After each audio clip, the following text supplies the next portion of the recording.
Hi students, welcome to Uppara Training Academy. இப்போ நம்ம அடுத்து இவ்வளோ நேரம் வந்து நீங்கள் ஹிஸ்ட்ரியோட ரிவிஷன் கிளாஸ் இந்த கிளாஸஸ் பார்த்துருப்பீங்க. ஓகே, ஐ பிலீவ் ஓகே எல்லாமே உங்களுக்கு அண்டர்ஸ்டாண்டாக இருக்குன்னு நினைக்கிறேன். ஓகே, நிறைய டவுட்ஸ் அப்படி இப்படி இருக்கலாம். ஓகேங்களா, இப்போ நம்ம வந்து அடுத்து பொருளாதாரம் என்ன பார்க்க போகிறோம் அப்படின்னு பார்த்தீங்கன்னா ரிவிஷன் கிளாஸ் பார்க்க போகிறோம். ஓகேங்களா, இப்போ ஹிஸ்ட்ரியை வந்து நம்ம வந்து கிட்டத்தட்ட நம்ம ஒரு டெல்லி சுத்தம் வரைக்கும் ஒரு பார்ட்டாகும், அதுக்கப்புறம் ஒரு பார்ட், அதுக்கப்புறம் ஐஎன்எம் அதாவது இந்தியன் நேஷனல் மூவ்மெண்ட்டை தான் ஒரு பார்ட்டாக நம்ம பார்த்துருப்போம். ஓகேங்களா, ஒரு ஹோலிஸ்டிக்காக எக்ஸாமுக்கு ஓரளவுக்கு தேவையான என்ன விஷயங்களோ அது ஓரளவு நம்ம சொல்லியிருப்போம். இனி நம்ம பார்க்க போகிறது வந்து எக்கனாமிக்ஸ். ஓகேங்களா, பொருளாதாரத்தோடைய ஒரு ஃபாஸ்ட் ரிவிஷன் கிளாஸ் நம்ம பார்க்க போகிறோம். ஓகேங்களா, ரிவிஷன் கிளாஸ் போடுறதோட முக்கியத்துவம் ஆல்ரெடி சொல்லிட்டேன். கிளாஸாக இது நடத்த போகிறது கிடையாது, ஆல்ரெடி படித்தவங்க இந்த வீடியோ மூலமாக ஒரு ஓவர்வியூ ஓகேங்களா திருப்பி ஒரு தடவை ரிவிஷன் பண்ண மாதிரி ஆகிப்போம். ஏதாவது நீங்கள் வந்து இதுக்கு முன்னாடி படிக்காமல் விட்டுருந்தீங்க, அது முக்கியம் இல்லை அப்படின்னு நினச்சிருந்தீங்கன்னா இப்போ அதை சொன்னால் அது முக்கியம். ஓகேங்களா, நீங்கள் அதை திருப்பி முக்கியமானது அப்படின்னு நினச்சி திருப்பி நீங்கள் இதை படிச்சுக்கோங்க. சரிங்களா, அதாவது ரிவிஷன் கிளாஸை மட்டும் பார்த்துக்கிட்டு நம்ம பாஸ் ஆகலாம் அப்படின்னு நினைக்கக்கூடாது. ஓகேங்களா, கொஞ்சம் படிச்சிருக்கணும். ரிவிஷனை வந்து நம்ம கடைசி நேரத்தில் ஒரு பயன்படுத்தக்கூடிய ஒரு ஆயுதமாக நம்ம வச்சுக்கிறோம், அவ்வளோதான். ஓகேங்களா, ரைட். இப்போ பொருளாதாரம். ஓகே, நம்ம பொருளாதாரத்தை பொறுத்த வரைக்கும் மற்ற சப்ஜெக்ட் மாதிரி கிடையாது. நான் சிம்பிளாக சொன்னேன் பாருங்க, அதாவது பாலிட்டி மாதிரியோ அப்புறம் வந்து ஹிஸ்ட்ரி மாதிரியோ, history ancient medial modern science மாதிரியே கிடையாது. பொருளாதாரம் இதுல இருந்து தான் கேள்வி கேட்பாங்க. சிம்பிளாக தான் இருக்குன்னு சொல்லிட்டு ஈஸி சொல்லிடலாம். மற்ற சப்ஜெக்ட் ஹிஸ்ட்ரி தான் எடுத்து பார்த்தீங்கன்னா ஐஎன்எம் எல்லாம் எங்க ஆரம்பிக்க கிட்டத்தட்ட பார்த்தீங்கன்னா ஐரோப்பிய வருகையிலிருந்து காந்தி இறக்குற வரைக்கும் ஐஎன்எம் தான். இங்க யாரை பத்தி எப்படி கேட்பாங்க சொல்ல முடியாது. ஓகே, நபர்களோட நேமே ஒரு 50 60 பேர் வருவாங்க. பிரிட்டிஷ்கார ஒரு 15 பேர் வருவாங்க, இந்தியர்கள் ஒரு 30 பேர் வருவாங்க. ஓகே, மற்ற நாட்டு நபர்கள் வருவாங்க. அப்படி இப்படி சொல்லிட்டு ஏகப்பட்ட பொருளுடைய நேம்கள் படிக்கணும், வருடங்கள் படிக்கணும், நிறைய தகவல் எப்படினாலும் கேட்கலாம். அதுல எப்படிதான் கேட்பாங்க சொல்ல முடியாது இதுல ஹிஸ்டரியில. ஆனா எக்கனாமிக்ஸ்ல இப்படிதான் கேட்பாங்க. இந்த டாபிக்ல இருந்து இது மாதிரி ஒரு சீக்வன்ஸா வந்திருக்கு. இந்த தடவை இதுல இருந்தா வரும். கேள்வி ரொம்ப கஷ்டமாக தான் இருக்குது, எளிமையாக சுலபமாக அடிக்கிற மாதிரி தான் இருக்கும். ஒரு சில பகுதியில் ட்விஸ்டடாக இருக்கும். ஓகேங்களா, அது நம்ம சொல்லிடுறோம். ஓகே, அப்போ டாப்பிக்கை பொறுத்த வரைக்கும் நீங்கள் ஸ்ட்ராங்காக இருக்க வேண்டிய டாபிக்ஸ் என்ன அப்படி பார்த்தீங்கன்னா ஃபர்ஸ்ட் 5 இயர் பிளான். ஓகே, அது கண்டிப்பாக நீங்கள் ஸ்ட்ராங்காக இருக்கணும். ஒவ்வொரு வருடமும் கம்பல்சரி கேள்வி கேட்குறாங்க, நம்மளும் நீங்கள் நடத்துவோம். ஓகேங்களா, ஃபர்ஸ்ட் நான் இனிஷியலாக வந்து நம்ம ஒயிட் போர்டு அதாவது நம்ம பிளாக் போர்டில் நடத்திட்டு அதுக்கப்புறம் ஒரு பிடிஎஃப் உங்களுக்கு காமிக்கிறேன். ஓகே, பிடிஎஃப் காமிச்சு நம்ம பிடிஎஃப் இருக்கக்கூடிய முக்கியமான தகவலை வாசிச்சுட்டு அது சம்மந்தமாக இருக்கக்கூடிய எக்ஸ்ட்ரா பாயிண்ட் அப்படியே எழுதி போடுறோம். நீங்கள் அப்படியே வந்து ஞாபகம் வச்சுக்கோங்க. ஃபர்ஸ்ட் ஸ்ட்ராங் ஆகக்கூடிய டாபிக் 5 இயர் பிளான். அடுத்து வந்து எக்கனாமிக் பாடிஸ் அப்படின்னு சொல்லுவாங்க, இபி. ஓகே, ரீசெண்டா இடிங்கிற ஒரு வார்த்தை அதிகமாக கேள்விப்படுவீங்க, நிறைய வீட்டில் ரைட் நடக்குது. ஓகே, அது என்ஃபோர்ஸ்மெண்ட் டைரக்டரேட். ஓகே, இபினா எக்கனாமிக் ரிலேட்டட் பாடிஸ் அப்படின்னு சொல்றேன். ஃபார் எக்ஸாம்பிள் வந்து planning commission, okay, NITI Aayog, okay, finance commission, இந்த மாதிரி எக்ஸட்ரா நிறைய இருக்குது. World bank, world trade organisation, நிறைய பாடிஸ் படிக்கணும். ஓகேங்களா, அதுக்கப்புறம் பார்த்தீங்கன்னா ஆர்பிஐ சம்பந்தமா படிக்கணும். கேள்வி கேட்கிறாங்க, கேட்டிருக்காங்க இதுக்கு முன்னாடி. ஓகேங்களா, இது வந்து ரொம்ப முக்கியமானது. இது அல்லாம ஒரு சில விஷயம் கான்செப்ட் சொல்லுவாங்க. For example national income, inflation அதாவது பணவீக்கம், தேசிய வருமானம், இதெல்லாம் வந்து கான்செப்ட் எழுதுறாங்க. இதுல இருந்தும் கேள்வி கேட்கிறாங்க. மேபி அதுக்கு டெஃபினிஷனாவோ ஃபுல் ஃபார்மோ இந்த மாதிரி கேள்வி கேட்கிறாங்க. அதுக்கப்புறம் பார்த்தீங்கன்னா மெயினா நம்ம இதை பொறுத்தவரை எக்கனாமிக்ஸை பொறுத்த வரைக்கும் டேட்டா அப்படிங்கிற ஒரு விஷயம் இருக்கும். ஓகேங்களா, கம்பல்சரி இருக்கும். ஓகே, அது மாறாம இருக்கும். ஃபார் எக்ஸாம்பிள் வந்து 5 இயர் பிளான்ல நடந்த வருடங்கள், எந்த ஸ்கீம் எந்த வருஷம் லான்ச் பண்ணாங்க, இந்தியாவில் அதிக மக்கள் தொகை கொண்ட மாநிலம் இது, குறைந்த பாலின வீதம் கொண்ட மாநிலம் இது, இந்த மாதிரி டேட்டாஸ். ஓகே, ஸ்கீமோடைய வருஷம், இதெல்லாம் வந்து தனி செட். ஓகே, அப்போ இதுல இருந்தும் 1-2 கொஸ்டின் வரலாம். இந்த மாதிரி கான்செப்ட்ல இருந்து 1-2 கொஸ்டின் வரலாம். இதுல இருந்து ஒரு 3 கொஸ்டின் கிட்ட வரலாம். இதுதான். ஓகே, ஓவர்வியூவா இதுதான். நம்ம அடுத்து நம்ம கான்செப்ட்ல போயிடலாம். Okay, first economy introduction. Economy இன்ட்ரோடக்ஷனை பொறுத்த வரைக்கும் நம்ம ஃபர்ஸ்ட் பார்க்கக்கூடியது பார்த்தீங்கன்னா பேசிக்கா வந்து ஃபாதர் ஆஃப் எக்கனாமிக்ஸ் பார்க்கணும். அதான் ஓரளவு சொல்லிடுறேன், ஞாபகம். ஓகே, ஞாபகம் தான் பார்த்துக்கோங்க. ஃபாதர் ஆஃப் எக்கனாமிக்ஸ், பொருளியலின் தந்தை ஆடம் ஸ்மித். ஓகே, நவீன பொருளியலின் தந்தை, மாடர்ன் ஃபாதர் ஆஃப் எக்கனாமிக்ஸ் வந்து ஜேஎம் கெய்ன்ஸ். ஓகேவா, ஞாபகம் வச்சுக்கணும். அடுத்து பார்த்தீங்கன்னா இந்திய பொருளாதார சீர்திருத்தத்தின் தந்தை. Okay, father of Indian economic reforms, அது யாரு அப்படின்னு பார்த்தீங்கன்னா நம்முடைய பிவி நரசிம்ம ராவ். ஓகே, அதுக்கப்புறம் வந்து பசுமை புரட்சியின் தந்தை. ஓகே, இந்தியாவுடைய பசுமை புரட்சியின் தந்தை யாரு அப்படின்னு பார்த்தீங்கன்னா நம்மளுடைய எம்எஸ் சுவாமிநாதன். ஓகேங்களா, நெக்ஸ்ட் தந்தையை பொறுத்த வரைக்கும் அவ்வளவுதான். ஓகேங்களா, புள்ளியலின் தந்தை பிசி மகலானோபிஸ். ஓகே, இது வந்து பார்த்தீங்கன்னா ஒரு 5 செட் ஆஃப் வந்து பொருளாதாரம் சம்பந்தமான தந்தைகள் அப்படின்னு சொல்லிட்டு ஒரு 5 இது பார்த்துட்டோம். ரொம்ப முக்கியமானது முதல் 3. இப்போ அடுத்து பொருளாதாரத்துடைய பேசிக் இன்ட்ரோடக்ஷன் டு எக்கனாமிக்ஸ்ல ஃபர்ஸ்ட் நம்ம பார்க்க போகிறது பேசிக்கானது துறைகள் பார்க்குறோம். ஓகேங்களா, பொருளாதாரத்துல என்னென்ன துறைகள் இருக்கு, என்னென்ன செக்டார்ஸ் இருக்குது. ஓகே, நான் மொத்தம் 3ஆ பிரிக்கிறேன். ஓகேங்களா, 3ஐயும் நான் ஒரு டிஃபரன்ஸ் சொல்றேன். ஓகே, ஃபர்ஸ்ட் முதன்மை துறை அப்படின்னு சொல்றாங்க. இரண்டாம் நிலைத்துறை சொல்றாங்க, மூன்றாம் நிலைத்துறை அப்படின்னா சேவை துறை அப்படின்னு சொல்றாங்க. முதன்மை நிலை, இரண்டாம் நிலை, மூன்றாம் நிலை. முதன்மை நிலை அப்படின்னா டைரக்டா இயற்கையோட சம்பந்தமான விஷயமா இருக்கும். விவசாயம், மீன் பிடிக்கிறது, நிலக்கரி சுரங்கம் தோன்றது, ஓகேவா, அதுக்கப்புறம் மரம் வெட்டுறது, இந்த மாதிரி இயற்கை தொடர்பான ஒரு பொருள் இன்னொரு பொருளை மாற்ற மாட்டாங்க. இயற்கையிலும் கிடைக்கக்கூடிய தொழில் தான் முதன்மை துறைகள் அப்படின்னு சொல்றது. நான் எக்ஸாம்பிள் சொன்னேன், விவசாயம், கால்நடை மேய்க்கிறது, மீன் பிடிக்கிறது, சுரங்கத்துல இருந்து எடுக்கிறது, இது எல்லாமே எண்ணெய் வளம் எடுத்தது, இதெல்லாம் முதன்மை துறை. ஓகே, இதோட ஜிடிபி கான்ட்ரிபியூஷன் கிட்டத்தட்ட சொல்லலாம், சொல்லிக்கலாம். ஓகே, 17%. ஓகே, ஆனா பாத்துக்கிட்டீங்கன்னா இது 3வது பிளேஸ் இருக்கு. மொத்தம் 3ல லாஸ்ட் 3வது பிளேஸ்ல இருக்குது. இரண்டாம் நிலைத்துறை அப்படின்னு பாத்தீங்கன்னா இதுல இருந்து கிடைக்கக்கூடிய மூலப்பொருளை வச்சு இது உருவாகும். ஃபார் எக்ஸாம்பிள், காட்டன் சட்டை. காட்டன் உருவாகுது, இது உருவாகுது, இது உருவாகுது முதன்மை துறையில். அதை வச்சு சட்டை மேக் பண்றோம். ஓகேங்களா. அப்புறம் பஸ்ஸோடைய சாதனங்கள் மேக் பண்றோம், இந்த போர்டு மேக் பண்ணோம். ஓகேங்களா. அப்புறம் சொல்ல போனா மொபைல் போன், இது எல்லாமே மேனுஃபேக்சரிங். எங்கெல்லாம் ஃபேக்டரி வருதோ அதெல்லாம் இரண்டாம் நிலை தொழிற்சாலைகள். இது கிட்டத்தட்ட 25 to 40% வரைக்கும் வரும். ஓகேங்களா. ரைட், நெக்ஸ்ட் மூன்றாம் நிலைத்துறை தான் இந்தியாவில் அதிகமா எக்கனாமியில கான்ட்ரிபியூட் பண்ணக்கூடியது. கிட்டத்தட்ட 50% மேல எக்கனாமி பொருளாதாரத்தில் ஜிடிபியில கான்ட்ரிபியூட் பண்ணுது. அதுதான் சேவைத்துறை. மூன்றாம் நிலைத்துறை சேவைத்துறை அப்படின்னு நம்ம சொல்றோம். ஓகேங்களா. அப்ப இந்த மூன்றாம் நிலைத்துறை சேவைத்துறையை பொறுத்த வரைக்கும் என்னதான் வருது அப்படி பார்த்தீங்கன்னா வங்கியல் வரும். ஓகேங்களா.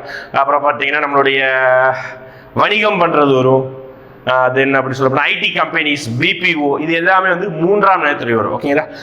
ஃபர்ஸ்ட் முதன்மை துறையை சிவப்பு கழுத்துப்பட்டை சொல்லுவாங்க, இதை நீல கழுத்துப்பட்டை சொல்லுவாங்க, இதை வெள்ளை கழுத்துப்பட்டை சொல்லுவாங்க. ஓகே, என்ன கலர் காலர் ஜாப்ஸ் அப்படின்னு கேட்பாங்க. ஓகே, 3 முடிஞ்சது. எக்கனாமிக் கான்ட்ரிபியூஷன் முடிஞ்சது. இதுதான் ரொம்ப பெருசு. ஓகே, இது 2வது பெருசா இருக்குது. இதுதான் ரொம்ப லீஸ்ட், குறைந்த அளவு பங்கு வைக்கிறது. ஆனா எம்ப்ளாய்மெண்ட் ஆப்பர்ச்சுனிட்டி அப்படியே ரிவர்ஸ். இது எம்ப்ளாய்மெண்ட் வேலை வாய்ப்புல இது ஃபர்ஸ்ட், இது 2வது இடம் வேலை வாய்ப்புல, இது வேலை வாய்ப்புல 3வது இடம். ஓகேங்களா. இதுதான் பார்த்தீங்கன்னா மொத்தம் பொருளாதாரத்துறை துறைகளை பத்தி பார்க்குறோம். ஓகேங்களா.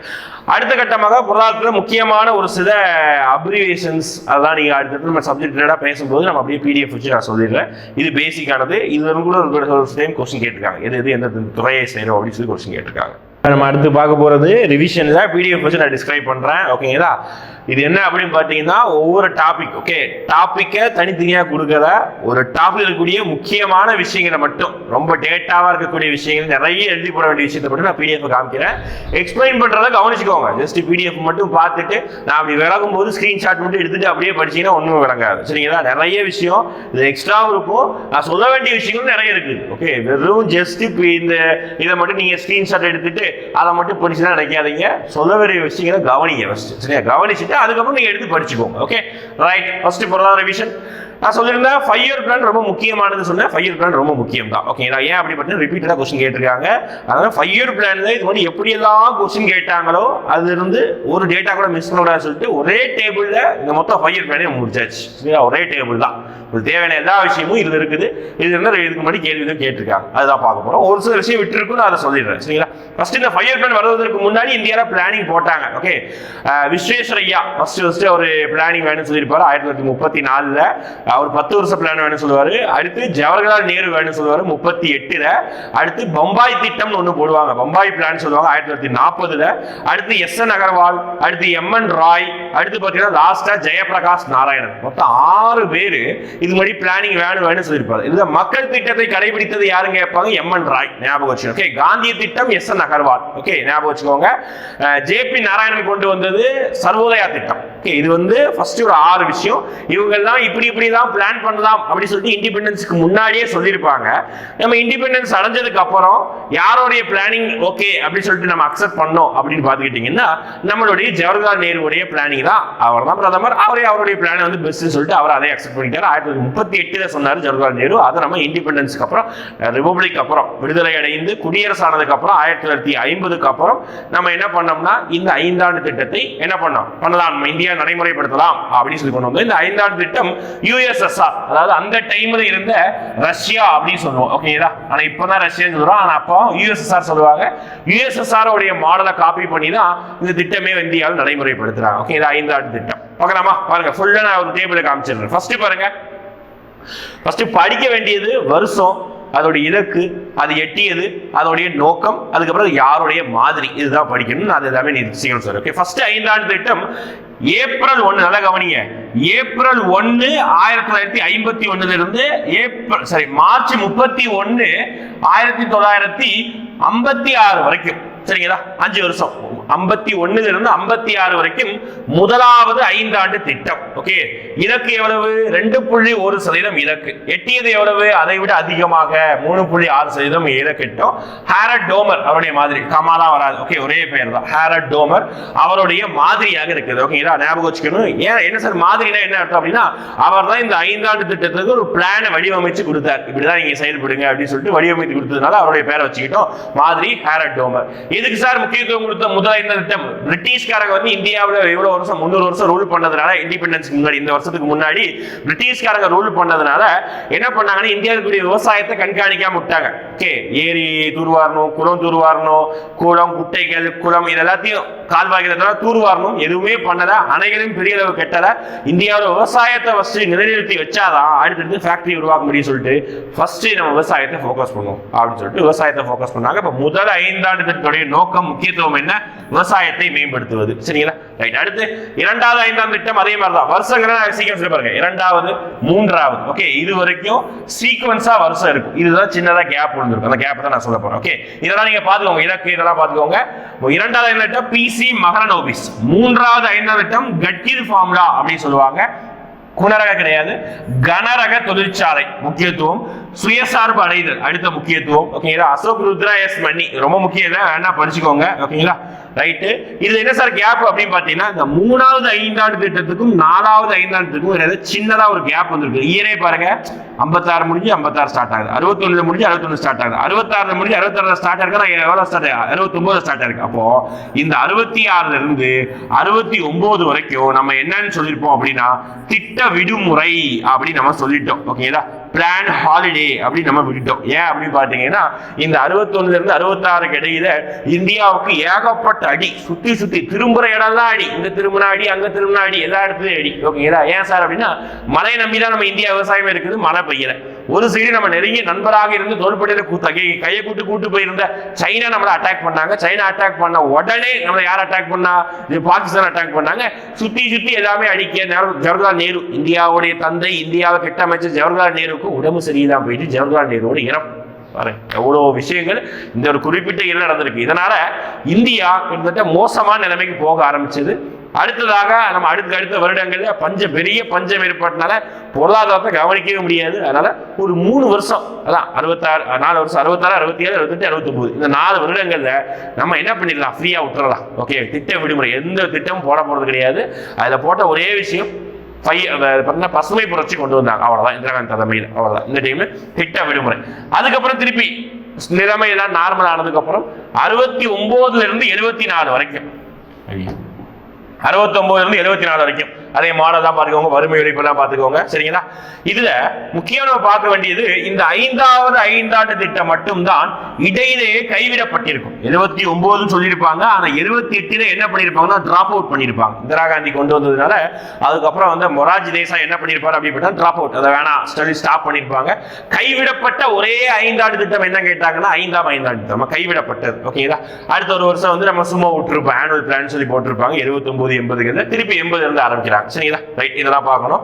அதுக்கப்புறம் டிடி தார் இதோடைய மாதிரி, ரைட். இதுக்கப்புறம் அப்படியே சீக்வன்ஸா போயிட்டு இருக்கும். அடுத்த ஒரு கேப் வரும், இந்த இடத்துல ஒரு கேப் வரும். ஓகே பாருங்க, 90 இருந்து 91 92 இந்த 2 வருஷம் நம்ம என்ன போட்டோம் அப்படின்னு பாத்தீங்கன்னா எதுவுமே போடல. அதனால என்ன பண்ணிட்டோம் அப்படின்னு பாத்தீங்கன்னா, இந்த டைம்ல ஆனுவல் பிளான் ஆண்டு திட்டம் கொண்டு வந்தோம். சார் இங்கேயும் ஆண்டு திட்டம் சொன்னீங்க, இங்க ஆண்டு திட்டம் கிடையாது. நான் சொன்ன இந்த 78 79 80 வந்து ஆண்டு திட்டம் கிடையாது, சுழல் திட்டம் அப்படி கொண்டு வந்தாங்க. சுழல் ரோலிங் பிளான் அப்படின்னு சொல்லி கொண்டு வந்தாங்க.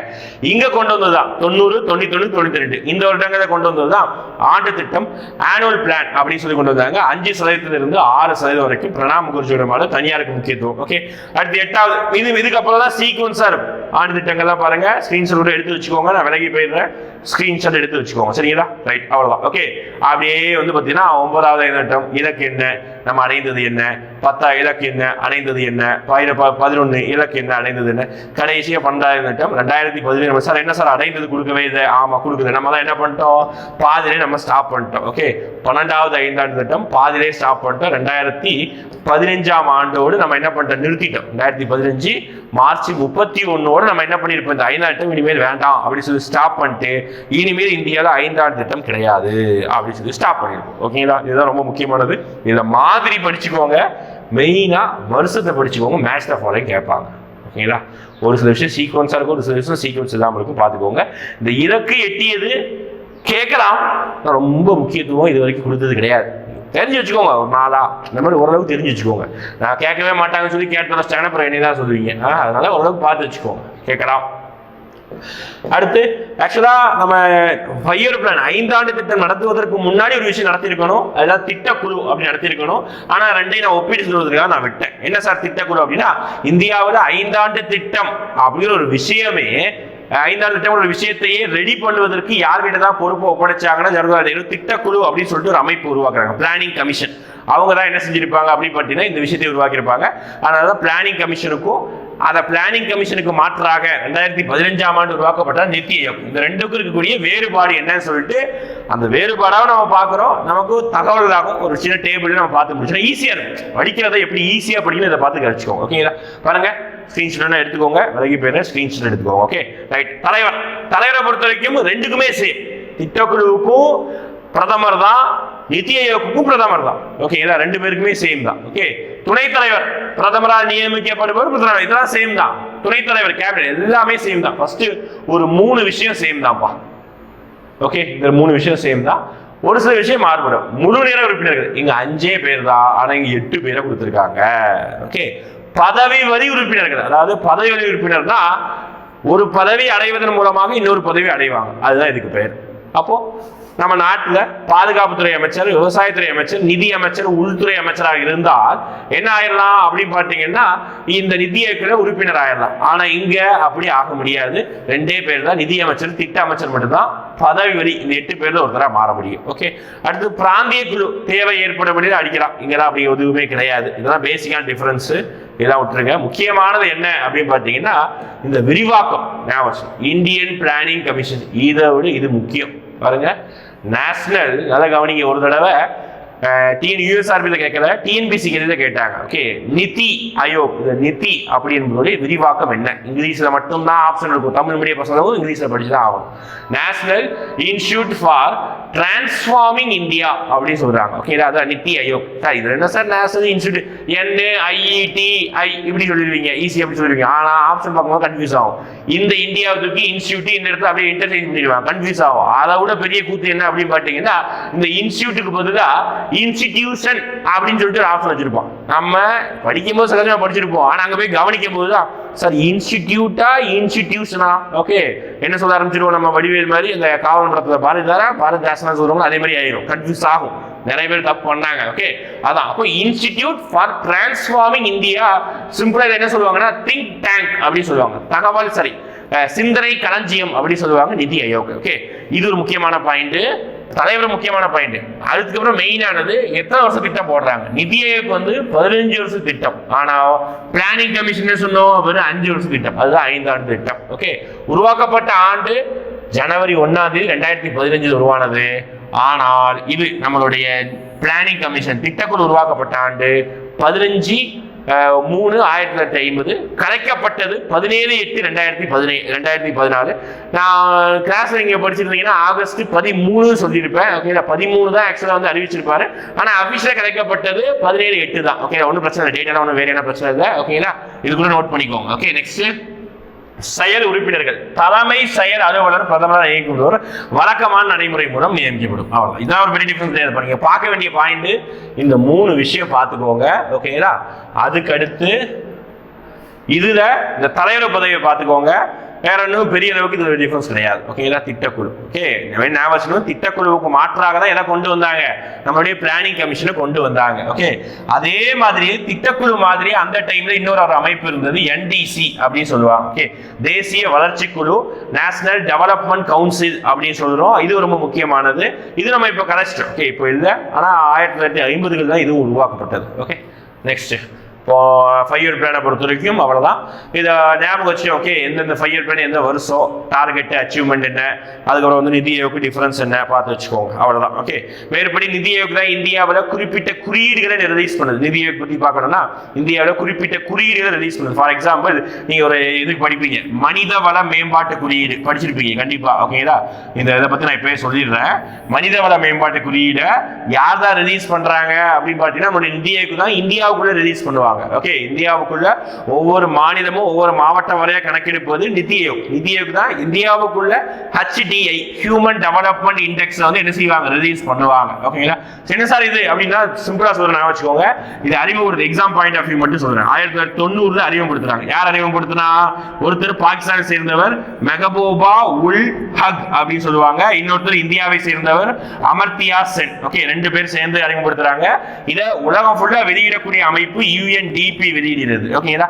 கரண்ட் அஃபேர்ஸ் படிக்கும் போது நீங்க ஞாபகமா கேட்டு படிச்சுக்கோங்க. பசங்க கிளாஸ்ல சொன்னாங்களாலும் சரி, மேபி ஏதாவது யூடியூப்ல சொன்னாங்களாலும் சரி கேட்டுக்கோங்க. மனிதவள மேம்பாட்டு குறியீட்டுல இந்த வருஷம், அதாவது 2022க்கான வருடங்கள்ல இந்தியாவுடைய ரேங்க் என்ன படிச்சோம், கரண்ட் அஃபேர்ஸாவும் எக்கனாமிக்ஸாவும் அந்த கேள்வி கேட்கலாம். ஓகே, இப்போ பேசிக்கா இதை பத்தி இவ்வளவுதான். 90 உருவாக்கப்பட்டது, 2 பேர் உருவாக்குனாங்க. 3 இண்டிகேட்டர் இருக்கு. ஓகே, 3 பேராமீட்டர் வச்சு, அதாவது எவ்வளவு பேர் வந்து லிட்ரஸி படிப்பறிவு, எவ்வளோ பேர் வந்து வாழ்க்கை எதிர்பார்ப்பு விகிதம் இருக்குது. ஓகேங்களா? அப்புறம் எவ்வளோ வந்து பார்த்துக்கிட்டீங்கன்னா நம்மளுடைய சம்பாத்தியம், ஓகே, எவ்வளோ வாழ்க்கை தரம் எப்படி இருக்குது. இந்த 3 விஷயத்தை வச்சு தான் இந்த HDA ரேங்க் வந்து அப்படியே வந்து வைப்பாங்க. ஓகேங்களா? ரைட். மேற்படி நிதி ஆயோக் பற்றி அவ்வளோதான். ஓகே, நிதி ஆயோக் நிறைய ஸ்கீம் ரிலீஸ் பண்ணியிருக்காங்க. போதும், அவ்வளோதான். பணம் அப்படிங்கிற ஒரு விஷயம் உங்களுக்கு லெசன்லேயே இருக்கும். பணவியல் பொருளாதாரம் அப்படின்னு இருக்கும். அதெல்லாம் பணம்ங்கிற ஒரு டாபிக் வச்சு தான் பேச போகிறோம். டாபிக் ரிலேட்டடாக ஒரு பாக்ஸ் போட்டு கொடுத்துறேன், வேற பாயிண்ட்ஸ் நான் சொல்லுறேன். சரிங்களா? இதில் என்ன சார் பாக்ஸ் கொடுத்துருக்கீங்க அப்படின்னு பார்த்தீங்கன்னா, நம்மளுடைய ஒவ்வொரு ரூபாய் நோட்டுலையும் என்னென்ன இமேஜ் இருக்குது அப்படின்னு சொல்லிட்டு நான் கொடுத்துருக்கிறேன். ஓகேங்களா? ஆனால் இது தவிர வேற நிறைய தகவல் சொல்லணும். ஃபர்ஸ்ட் நான் இதை எக்ஸ்பிளைன் பண்ணிடுறேன். ஒவ்வொரு ரூபாய் நோட்டுடைய மதிப்பு இங்கே கொடுத்துருக்கேன். 5, 10 to 2000 நோட்டு வரைக்கும் அதாவது அறிவிச்சாலும் அது வரைக்கும் கொடுத்துருக்கிறேன். ஃபர்ஸ்ட் 5 ரூபா நோட்டுலாம் ரொம்ப பழைய நோட்டு, நிறைய பேர் பார்த்துருக்க மாட்டீங்க. இப்போ ரொம்ப புழக்கத்தில் கிடையாது. பச்சை கலரு, இழுவை இயந்திரம் இருக்கும். கலர்லாம் ரொம்ப முக்கியம் இல்லைப்பா. சரிங்களா? கலர்லாம் முக்கியம் இல்லை, இந்த இது முக்கியம். பின்புறம் என்ன வரைபடம் இருக்குது முக்கியம். 5 ரூபாய்க்கு இழுவை இயந்திரம், 10 ரூபாய்க்கு கோனார்க் சூரிய கோவில். ஏன் சார் என்ன ஸ்டேட் எழுதுற, நான் சொல்றேன் ஸ்டேட் சொல்றேன். ஓகேங்களா? சும்மா ஸ்கிரீன்ஷாட் எடுக்கக்கூடாது, கவனிங்க. கோனார்க் சூரிய கோவில் எங்க இருக்கு, ஒடிஷால இருக்கு. நான் ஞாபகம் வச்சுக்கணும், கோனார்க் சூரிய கோவில் எங்க இருக்குது, ஒடிஷால இருக்குது. அடுத்து சிகப்பு ஆரஞ்சு இருக்கக்கூடிய 20 ரூபாய் நோட்டு என்ன இருக்கும் பார்த்துருப்பீங்க. டெய்லி நம்ம பழக்கத்தில் யூஸ் பண்ணக்கூடிய ரூபாய் நோட்டு தானே. என்ன இருக்கு, என்ன பின்னாடி என்ன இருக்குது ஏது இருக்குது பார்க்க மாட்டோம். சும்மா ரூபாய் கொடுத்தோமா வாங்கி சாப்பிட்டோமா வந்தமான இருப்போம். ஓகே, அப்போ எல்லோர வகை கோவில் எங்க இருக்குது, மகாராஷ்டிரால இருக்குது, ரொம்ப பெரிய குகை கோவில். அடுத்து ஹம்பி தேர் எங்க இருக்குது, கர்நாடகா. ஹம்பி தேர் எதுக்கு பயமே, நம்ம ஹிஸ்டரியில படிச்சிருப்போம் சார், எங்கேயோ கேள்விப்பட்ட மாதிரி இருக்க. போன 2 வீடியோக்கு முன்னாடி தான் நான் சொல்லியிருப்பேன்.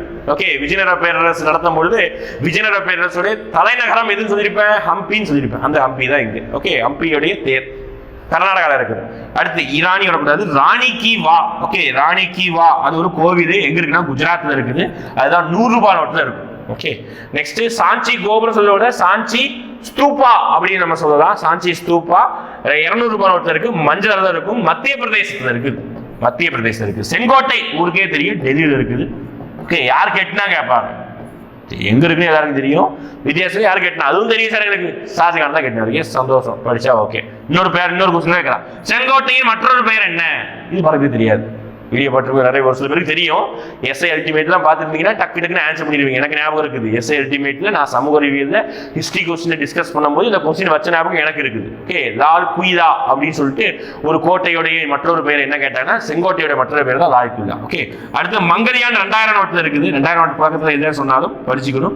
மங்கள்யான் விண்ணில் ஏவப்பட்டது 2013ஆம் ஆண்டு. எந்த கிரகத்திற்கு, செவ்வாய் கிரகத்திற்கு விண்ணில் ஏவப்பட்டது. ஓகேங்களா, செவ்வாய் கிரகத்திற்கு விண்ணில் ஏவப்பட்டது மங்கள்யான். ரைட், முடிஞ்சதா? இது பணத்தோடைய ரூபாய் நோட்டுகளை பத்தி நான் சிம்பிளா சொல்லி முடிச்சிட்டேன். அடுத்து இது அல்லாம வேற என்ன சார் விஷயம் இருக்கு ரூபாய் நோட்டை பத்தி?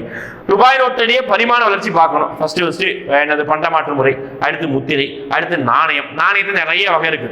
ஓட்ட போட்ட நாணயம், ஓட்ட போடாத நாணயம், தங்க நாணயம், வெள்ளி நாணயம், பித்தளை நாணயம் சொல்லி நிறைய வகை இருக்குது.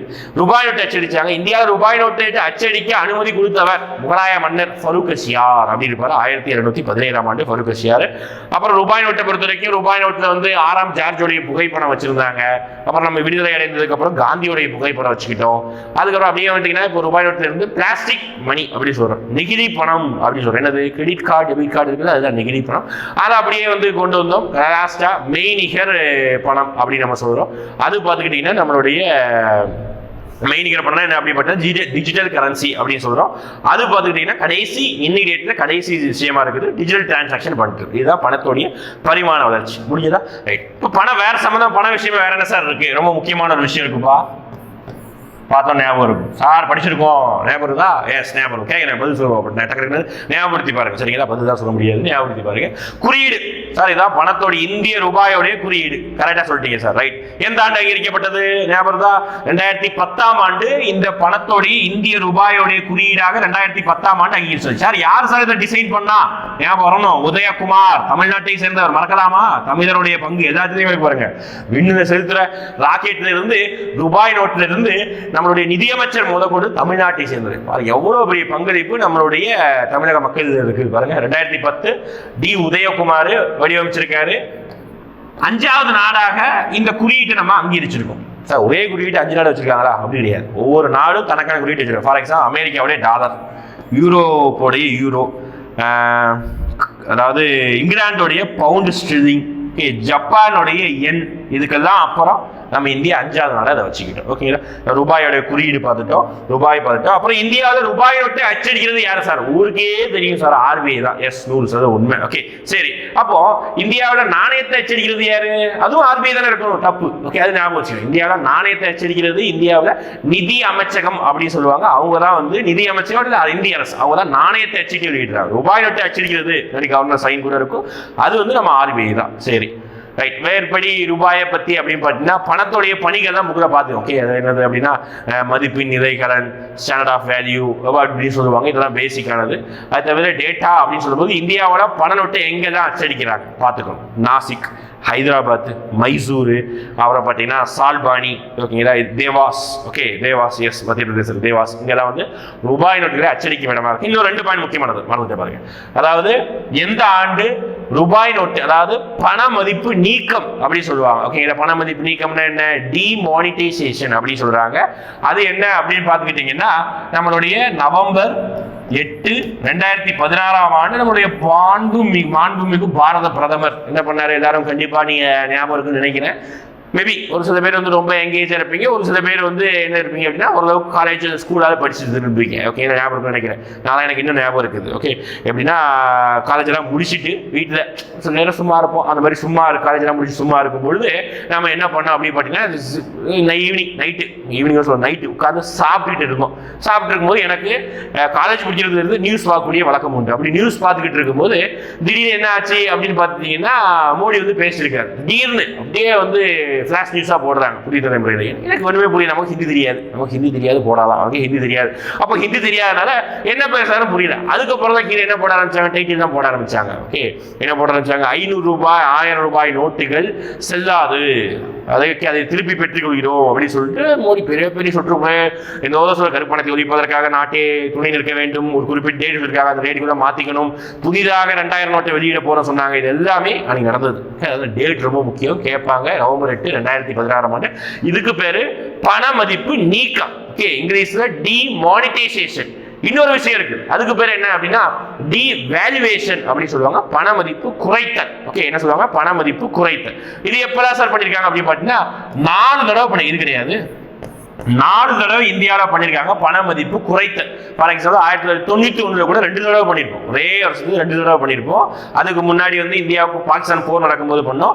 ஃபர்ஸ்ட் டைம் 49 இந்தியா பாகிஸ்தான் பிரியும் பொழுது நம்ம பண்ணோம். ஏன் சார் பண்றாங்க அப்படின்னா ஒவ்வொரு நாளுமே பண மதிப்பு குறைஞ்சிட்டு தான் இருக்கும். ஃபார் எக்ஸாம்பிள் வந்து நியூஸ்ல படிப்பீங்க, $1 நிகரான இந்திய ரூபாயோடைய மதிப்பு சரிந்தது அப்படின்னா 80 ரூபாயிலிருந்து 82 ரூபாயா மாறி இருக்கும். அப்போ ரூபாயோட மதிப்பு சரிஞ்சது அப்படின்னா டாலருடைய மதிப்பு ஏறும். இதுதான் வந்து பண மதிப்பு குறைதல், டாலருடைய மதிப்பு அதிகமானது அப்படின்னு சொல்லுவாங்க. சரிங்களா? ரைட். இதை வந்து நம்மளே வாலண்டியரியாவே பண்ணியிருக்கோம். அதுதான் பண மதிப்பு குறைத்தல். 4 தடவை குறைச்சிருக்கும். ஓகே, பெரிய விஷயம். 4 தடவை. நெக்ஸ்ட் அவ்வளோதான். பணத்தை பற்றி குறியீடு பார்த்தாச்சு, 4 விஷயங்கள் பார்த்தாச்சு. அதுக்கடுத்து பார்த்தீங்கன்னா பண மதிப்பு பணம் சம்பந்தமான விஷயங்கள் இன்ஃப்ளேஷன் அப்படி ஒரு விஷயம் பார்க்கணும். இன்ஃப்ளேஷன் அப்படின்னா என்ன அப்படின்னு பார்த்தீங்கன்னா பண வீக்கம் அப்படின்னு சொல்லுவாங்க.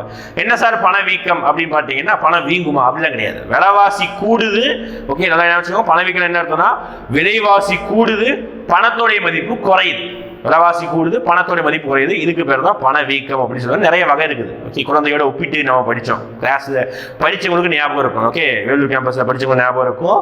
என்ன அப்படின்னா நான் பண வீக்கத்தோடைய வகைகளை பிறந்த குழந்தையோட கம்பேர் பண்ணி சொல்லியிருப்பேன். புக் எடுத்து பாருங்க. ஓகே, அதாவது தவழும் பண வீக்கம், நடக்கும் பண வீக்கம், ஓடும் பண வீக்கம், தாவும் பண வீக்கம் அப்படியே சொல்லி கொடுத்துருப்பேன். ரைட், முடிஞ்சது. பண வீக்கத்தோட எதிர்ச்சல் கேட்பாங்க. பண வீக்கத்துக்கு அப்படியே ஆப்போசிட்டான நிலைமை தான் பண வாட்டம் அப்படின்னு சொல்லுவாங்க. சரி, அதை ஞாபகம் வச்சுக்கணும். ரைட், இவர் பணம் சம்பந்தமான விஷயங்கள் இவ்வளவுதான். நெக்ஸ்ட் நம்ம அடுத்து பார்க்கலாமா? எஸ், அடுத்து பேங்கிங் சம்பந்தமா பார்க்க போறோம்.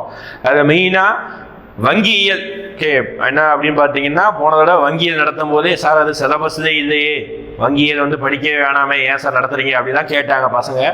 ஆனால் போன தடவை சிலபஸ்ல இல்லாது அப்படின்னு சொன்னாங்க. ஆனால் என்ன வந்திருந்தது, எஸ்ஐ தேர்விலே கொஸ்டின் வந்தது பாருங்க. ஓகே, சிலபஸ் இல்லைன்னு சொல்ல முடியாது. அதை வந்து கடைசியே நம்ம இதர டாபிக்ஸ், இதர தலைப்புகள் சொல்லி கொடுக்கும் போது எல்லாமே அடங்கி போச்சு. அதே மாதிரி ரிசர்வ் வங்கிங்கிற பாயிண்ட் சிலபஸ்ல இருக்குல்ல, அது இருந்தாலே அப்ப நம்ம வங்கியே அதோட சேர்த்து இணைச்சிக்கணும். சும்மா சிலபஸ் படிக்க மாட்டேன் அதான் சொல்லக்கூடாது. ரைட், ஃபர்ஸ்ட் ரிசர்வ் வங்கி வச்சு பார்க்கலாம். பேசிக்கான தகவல். ஃபர்ஸ்ட் சட்டம் 1934 சட்டம் 1935ஆம் ஆண்டு ஏப்ரல் 1ஆம் தேதி இது உருவாக்கப்பட்டது. ஓகே, 2 தகவல் முக்கியம். அப்புறம் உருவாக்கும் பொழுது பிரிட்டிஷ்ல உருவாக்குனாங்க. அது உருவாக்குறதுனால இது என்ன அப்படின்னு பார்த்தீங்கன்னா இந்தியாவுடையது கிடையாது. விடுதலை அடைஞ்சதுக்கு அப்புறம் நம்ம இந்தியா விலைக்கு வாங்கணும்ல, அதனால 1949 ஜனவரி 1ஆம் தேதி தேசியமயமாக்கப்பட்டது. தேசியமயம்னா என்ன சொல்லுவாங்க, நேஷனலைசேஷன். அதாவது இந்தியன் கவர்மெண்ட் ரூபாயை கொடுத்து வாங்கிக்குவாங்க, அதுதான் தேசியமயமாக்கல். மத்திய சொந்தமானது. அதுக்கு முக்கியமானது 35 உருவாக்கும் பொழுது அதோட தலைமையகமாக கொல்கத்தா இருந்தது. கொல்கத்தா கிடையாது, கல்கத்தால இருந்தது. கல்கத்தால இருந்து 2 வருஷத்துல 37 எங்க மாத்திட்டாங்கன்னா மும்பைக்கு மாத்திட்டாங்க. இன்ன வரைக்கும் மும்பைல தான் இருக்கு. 37 தலைமை கல்கத்தால இருந்து மும்பைக்கு மாத்தினாங்க. முக்கியமான பாயிண்ட், ரிசர்வ் வங்கியுடைய முதல் கவர்னர் யாருங்க கேட்பாங்க, ஆஸ்பிரின் ஸ்மித். ஓகேங்களா, ஆஸ்பிரின் ஸ்மித் அவர் தான் முதல் ஆளுநர் அப்படின்னு சொல்லுவாங்க. சரிங்களா, ரொம்ப முக்கியமானது. ரைட், இது ரிசர்வ் வங்கி பத்தி. ரிசர்வ் வங்கியுடைய பணிகள் இங்க கொடுத்துருப்போம். வங்கி நிர்வாகம் இங்க பண்ணி கொடுத்துருப்போம். காகித பணம் வெளியிடுறது, எல்லா வங்கிக்கும் தலைமையாக செயல்படுகிறது. அந்நியர் அப்படின்றது அந்நிய செலவாணியுடைய பாதுகாப்பு தான் இருக்குது. கடன் அளிப்பு நெறிப்படுத்தி, இதெல்லாம் பேசிக்கா பார்த்து வச்சுக்கோங்க. சரிங்களா, மேற்படி ரிசர்வ் வங்கியை பத்தி வேறு தகவல்கள். ரிசர்வ் வங்கி இந்தியாவில் ஒருத்தர் எழுதுற புக்கை வச்சு தான் அதை ஒர்க்கே பண்ணுது. ஃபார் எக்ஸாம்பிள் நம்மளுடைய அம்பேத்கர் எக்ஸாம்பிள் சொல்றாரு. அம்பேத்கர் அவர் எழுதின புத்தகத்தை வச்சுதான் இந்த ப்ராப்ளம் ஆஃப் இந்தியன் ரூபி அப்படின்னு வரும். இந்திய ரூபாயின் பிரச்சனையும் அதன் தீர்வுகளும், அதன் பிரச்சனை அதன் தொடக்கமும் அதன் தீர்வுகளும் அப்படின்னு சொல்லிட்டு புத்தகம் இருக்கும். அந்த புத்தகத்துடைய மையமாக வச்சுதான் இந்த ரிசர்வ் வங்கி செயல்படுது. ரொம்ப முக்கியமானது. ரைட், முடிஞ்சதா? ரிசர்வ் வங்கி பத்தி அது ஒரு பாயிண்ட். அப்புறம் வந்து ரிசர்வ் வங்கியுடைய முதல் கவர்னர் பார்த்து முதல் இந்திய கவர்னர் கேட்பாங்க, சிடி தேஷ்முக். தற்போதைய கவர்னர் சக்திகாந்த தாஸ். இது சீக்வன்ஸ் நம்ம படிச்சோம், கரண்ட் அஃபேர்ஸ் இருக்கா. மேற்படி பணவீக்கத்தை கட்டுப்படுத்துவதுடைய முக்கியமான வேலை யாருக்கிட்ட இருக்கு? நம்ம இது மாதிரி பார்த்தா பணவீக்கம் அதை கட்டுப்படுத்தக்கூடிய முக்கியமான வேலை யார்கிட்ட இருக்குன்னா ரிசர்வ் வங்கிட்டு தான் இருக்கு. இப்போ ரிசர்வ் வங்கி இல்லாம நம்ம பேங்கிங் சம்பந்தம் வேற தகவல்கள் பார்க்கலாம். 1955 தான் ஸ்டேட் பேங்க் ஆஃப் இந்தியா அப்படின்னு சொல்லிட்டு பேரை மாத்துறாங்க. அப்போ அதுக்கு முன்னாடி ஸ்டேட் பேங்க் ஆஃப் இந்தியா இருந்ததா? எஸ், இருந்தது. ஓகேங்களா, இம்பீரியல் வங்கி அப்படின்னு சொல்லிட்டு பேர் இருந்தது. அதை என்னவா மாத்திட்டோம், எஸ்பிஐ அப்படின்னு சொல்லி மாத்திட்டோம். இம்பீரியல் வங்கின்னு இருந்தது என்னவா மாத்திட்டோம், எஸ்பிஐ. ஓகே, அப்படின்னு சொல்லிட்டு நம்ம மாத்திட்டோம் 1955. அப்புறம் பேங்க்ல முக்கியமா ஞாபகம் வச்சுக்க வேண்டியது 2 வருஷம் ரொம்ப முக்கியம். 1969, 1980 2 வருஷம் ரொம்ப முக்கியம். எப்படி 1969, 1980 இந்த 2 வருடங்களும் ரொம்ப ரொம்ப முக்கியம். ஏன் முக்கியம் அப்படின்னா 1969 இந்தியாவில் 14 வங்கிகளை தேசியமயமாக்கணும். ஓகே, 1980 கிட்டத்தட்ட 6 வங்கிகளை தேசியமயமாக்கணும். இதுதான் போன வருஷம் கேட்டாங்க. 1969 14 வங்கியை தேசியமயமாக்கணும். போன எஸ்ஐ கொஸ்டின் ப்ரீவியஸ் எடுத்து பாருங்க. சரிங்களா, அப்போ இந்த 2 இயர் ரொம்ப முக்கியம். மேற்படி வேற என்ன, இது 14 6 வங்கி. அதுக்கப்புறம் வங்கிகளை பொறுத்த வரைக்கும் வங்கிகளுக்கெல்லாம் தலைமையாக செயல்படுறது நம்மளுடைய ரிசர்வ் வங்கி தான். இதுதான் பேசிக்கானது. இது அல்லாம ஸ்பெஷலைஸ்டு பேங்க் அப்படின்னு சொல்லுவாங்க, வித்தியாசமான bank. RRB, regional rural bank, வட்டார ஊரக வங்கி உருவாக்கப்பட்டது 1975. நபார்டு அப்படின்னு சொல்லிட்டு ஒரு பேங்க் இருக்கும், விவசாயிக்கான தனி பேங்க், 1982. அதே மாதிரி எக்ஸிம் பேங்க், ஏற்றுமதி இறக்குமதிக்கான வங்கி, 1982. இதுதான். அதே மாதிரி முத்ரா வங்கி 2015. இது எல்லாமே டேட்டாஸ். ஓகே, வருஷங்கள் தான் இதுல முக்கியமானது. எந்தெந்த வங்கி எந்தெந்த வருடம் உருவாக்கப்பட்டது, மேட்ச் த ஃபாலோயிங் கேட்கலாம். நபார்டு வங்கி சிவராமன் கமிட்டி பரிந்துரையின் அடிப்படையில் உருவாக்கப்பட்டிருக்கும். எக்ஸிம் பேங்க் இதெல்லாம் முடிஞ்சதா? ரைட். அப்புறம் ஒரு புக்ல ஒரு டேபிள் கொடுத்துருப்பாங்க, பார்த்துக்கோங்க சரிங்களா. இதெல்லாம் வந்து தேசியமயமாக்கப்பட்ட வங்கிகள் அப்படின்னு சொல்லி கொடுத்துருப்பாங்க. ஒரு சில பேங்க் ஜென்ரல், ஃபார் எக்ஸாம்பிள் நீங்க சொல்லலாம், HDFC என்ன பேங்க்? தனியார் வங்கியா கவர்மெண்ட் வங்கியா? தனியார் வங்கி. ஓகே, ஆக்சிஸ் பேங்க், ICICI தனியார் வங்கி. தனியார் வங்கியோட ஒரு 10 தனியார் வங்கி பார்த்து வச்சுக்கோங்க, ஒரு 10 கவர்மெண்ட் வங்கி பார்த்து வச்சுக்கோங்க. அதை வச்சு நம்ம ஆப்ஷன் எலிமினேட் பண்ணி வச்சு பயன்படுத்திடலாம். ரைட், இவ்வளவுதான் வங்கியோட டாபிக்ல. அடுத்து வரிகள் ரொம்ப முக்கியமானது. போன தடவை ஒரு கொஸ்டின் கேட்டாங்க, அதனால தான் நான் இந்த டேபிள் அப்படியே உங்களுக்கு நான் எழுதி கைப்பட எழுதி PDF ரெடி பண்ணது. ஏன் அப்படின்னு பார்த்தீங்கன்னா, போன தடவை சிம்பிளாக தான் கொஸ்டின் இருந்தது, எக்கனாமிக்ஸ்ல ரொம்ப சிம்பிளா இருந்தது. ஓகே, அதுதான் இங்கே கொடுத்துருக்கேன். நேர்முக வரி, மறைமுக வரி. வரிங்கிறது ஓப்பனா புக்ல சிலபஸ் இல்லைனாலும் மறைமுகமாக அதை படிக்கணும். ஏன்னா எக்கனாமிக்ஸ் ரொம்ப முக்கியமானது வரிகள். வரிகள் தான் ஒரு நாட்டுடைய வருவாய்க்கே உதவுது. நம்ம இந்திய நாட்டுடைய மொத்த பட்ஜெட்டோட மதிப்பு கிட்டத்தட்ட 30 லட்சம் கோடி நெருங்கிட்டு இருக்குது. ஓகே, 30 லட்சம் கோடி நெருங்கிட்டு இருக்குது. இந்த நிலைமையில நமக்கு வரக்கூடிய வருமானம் வரிகள் இருந்தால் ஏகப்பட்ட வருமானம். வரி எல்லா வருமானம் தான் பெரிய அளவு கிடையாது. ஜிஎஸ்டி இருந்தால் போன 4 மாசம் முன்னாடி ஜிஎஸ்டி இருந்து மட்டுமே கிட்டத்தட்ட 1.5 லட்சம் கோடி நெருங்க போகுது ஒரு வருஷம், ஒரு மாசத்தோடைய வருமானம் ஜிஎஸ்டி இருந்து. அடுத்து படிக்கலாம், ஜிஎஸ்டி படிக்கலாம். அதுக்கு முன்னாடி மறைமுக வரி, நேர்முக வரி ரெண்டையும் பிரிச்சுக்கலாம். ஓகே, நேரடி வரி, நேர்முக வரி, மறைமுக வரி, அதுதான் சொல்றேன். ரெண்டுக்கு என்ன சார் வித்தியாசம்? நான் நேரா போயிட்டு கவர்மெண்ட்டுக்கு வரி பே பண்ண, டைரக்டா பே பண்ண, அது நேர்முக வரி. நான் இன்னொரு ஆள்கிட்ட கொடுத்து, இன்னொரு ஆள்கிட்ட கொடுத்து ஒரு கை மாறி கவர்மெண்ட் போனது அது மறைமுக வரி தான். ஃபார் எக்ஸாம்பிள், நான் என்னுடைய வருமானத்துல இருந்து நான் முப்படை வேலை செய்வதன் காரணமாக எனக்கு வந்து ஒரு குறிப்பிட்ட சம்பளம் கொடுக்காங்க. எவ்வளவு சம்பளம் சொல்ல மாட்டேன் சரிங்களா, எவ்வளவு குறிப்பிட்ட சம்பளம் கொடுக்காங்க. அந்த சம்பளத்துக்கு நான் என்ன பண்ணேன்? டாக்ஸ் பே பண்ணணுமா? அந்த டாக்ஸை நான் என்ன பண்றேன்? டைரக்டா கவர்மெண்ட் பே பண்ணிடுறேன். இடைத்தரகர் யாரு? ஆட்சியர் வச்சு நான் கணக்கு பார்க்குறேன். ஆனால் அவர்கிட்ட கொடுத்தோ இன்னொரு கம்பெனி கொடுத்தோ நான் பே பண்ணுறேன். இல்லை, நானே என்னுடைய இது இருந்து டைரக்டாக பே பண்ணுறேன். அதனால அது நேர்முக வரி. அதுதான் வருமான வரி. நிறுவன வரி, முப்படை ட்ரெயினிங் அகாடமி ஒவ்வொரு வருடமும் நிறுவன வரி பே பண்ணுது. சொத்து வரி, ஓகேங்களா. இப்போ நான் எக்ஸாம்பிள், வர வருமானத்துல இருந்து சொத்தெல்லாம் வாங்க முடியாது, எக்ஸாம்பிள் வச்சுக்கோங்க. வர வருமானத்துல இருந்து ஏதாவது சொத்து வாங்கி போட்டிருக்கேன். ஓகே, வேலூர் மாவட்டத்தில் ஒரு கல்யாண மண்டபம் என்னுடைய பேர் இருக்குது வச்சுக்கோங்க. அப்போ அது மண்டபத்தில் நான் என்ன பே பண்ணணும்? ஒவ்வொரு இடமும் சொத்து வரி பே பண்ணணும். சொத்து வரி, நன்கொடை வரி, நில வரி, தொழில் வரி, வங்கி பண மாறுதல் வரி, இது எல்லாமே நான் டைரக்டா பே பண்றதா டைரக்ட் டாக்ஸ் பார்த்து வச்சுக்கணும். ஓகே, இதெல்லாம் மறைமுகமா நான் பே பண்றேன். ஃபார் எக்ஸாம்பிள், உற்பத்தி வரி. நான் ஒவ்வொரு நாளும் இங்க வருவதற்காக நான் என்ன பண்றேன்? பெட்ரோல் ஊத்திட்டு தான் வரேன் பைக்குக்கு. ஓகே, அப்ப நான் என்ன பண்ணணும்? உற்பத்தி வரி பே பண்ணிருக்கேன், சுங்க வரி பே பண்ணிருக்கேன், பெட்ரோல்ல விற்பனை வரியும் பே பண்ணிருக்கேன். பெட்ரோலுக்கு மட்டுமே இந்த 3 வரி போடுறாங்க. 5 வரி இருக்குது, 3 வரி இதுல கொடுத்துருக்கோம். ஓகே, இந்த 3 வரியும் பெட்ரோலுக்கு போடுறாங்க. நான் 1 லிட்டர் பெட்ரோல் போட்டாலே நான் இந்த 3 வரி நான் பே பண்ணிருக்கேன். நான் யாருக்கு பே பண்ண? கவர்மெண்ட் டேரக்டா பே பண்ணா கிடையாது. நான் பாரத் பெட்ரோலியம் பங்குக்காரனுக்கு பே பண்ணிருக்கேன். பங்குக்காரன் யாருக்கு பே பண்ணுவா? கவர்மெண்ட்டுக்கு பே பண்ணுவா. இதுதான் வந்து நடைமுறை மறைமுக வரி. சேவை வரி இப்பதான் நடைமுறையில் இல்லை, இதுதான் தெரிஞ்சு வச்சுக்கோங்க. மறைமுக வரி தான். மதிப்பு கூட்டு வரி, பொருட்கள் மற்றும் சேவை வரி, ஜிஎஸ்டி. எதுக்கு எடுத்தாலும் ஜிஎஸ்டி போடுவாங்க. செப்பல் வாங்கினேன் போன வாரம் ஜிஎஸ்டி, பேக் வாங்கினேன் ஜிஎஸ்டி, இந்த சட்டை வாங்கும் போது ஜிஎஸ்டி போட்டாங்க. எல்லாத்துக்கும் நான் ஜிஎஸ்டி பே பண்ணிருக்கேன் எல்லாத்துக்குமே. ஓகே, முடிஞ்சது. அடுத்து பணிகள் வரி, பயணியர் வரி, ஆடம்பர வரி. இது ரொம்ப ரீசெண்டா வந்து ரொம்ப பேசப்பட்டது. அதுதான் பார்த்தீங்கன்னா, ஒரு பிரபல நடிகர், நான் சொல்லும் போதே தெரிஞ்சிருக்கும் பிரபல அப்படின்னால யாரை குறிக்குதுன்னு சொல்லிட்டு, பிரபல நடிகர் ஒரு சொகுசு கார் வாங்கினாரு. அந்த காருக்கு வரி விலக்கு கேட்டு என்ன பண்ணிருக்காங்கன்னா கோர்ட்ல ஃபைல் பண்ணியிருந்தாங்க. அந்த வரி தான் என்ன வரி அப்படின்னா லக்ஸுரி டேக்ஸ் சொல்லுவாங்க, ஆடம்பர வரி. ஓகேங்களா, இது எல்லாமே மறைமுக வரி. இதெல்லாம் மறைமுக வரி பார்த்துக்கோங்க சரிங்களா. அப்புறம் வரிகள் சம்பந்தமா பார்க்கும் பொழுது இந்தியாவில் வருமான வரி அப்படிங்கிற ஒரு விஷயம் வந்து பார்த்துக்கிட்டீங்கன்னா கிட்டத்தட்ட 1860 கொண்டு வரப்பட்டது, அறிமுகப்படுத்தப்பட்டது இந்த வருமான வரி சரிங்களா. 1860 உருவாக்கப்பட்டதா இந்த வருமான வரி. அப்ப இந்த வருமான வரி அப்படிங்கிற ஒரு விஷயத்தை பொறுத்த வரைக்கும் என்ன ஆச்சு அப்படின்னு பாத்தீங்கன்னா, பின்னாட்கள் இந்தியாவில் சட்டம் கொண்டு வரும்போது கொஞ்சம் மாறுதல் ஏற்பட்டது. கொஞ்சம் லிமிட் கம்மியா வச்சாங்க, இப்பதான் லிமிட் அதிகம். கிட்டத்தட்ட நம்ம படிக்க வேண்டிய தேவை இல்லை. 5 லட்சம் வரைக்கும் சம்பாரிச்சா லிமிட் வருமான வரி பே பண்ண வேண்டிய தேவை கூட கிடையாது.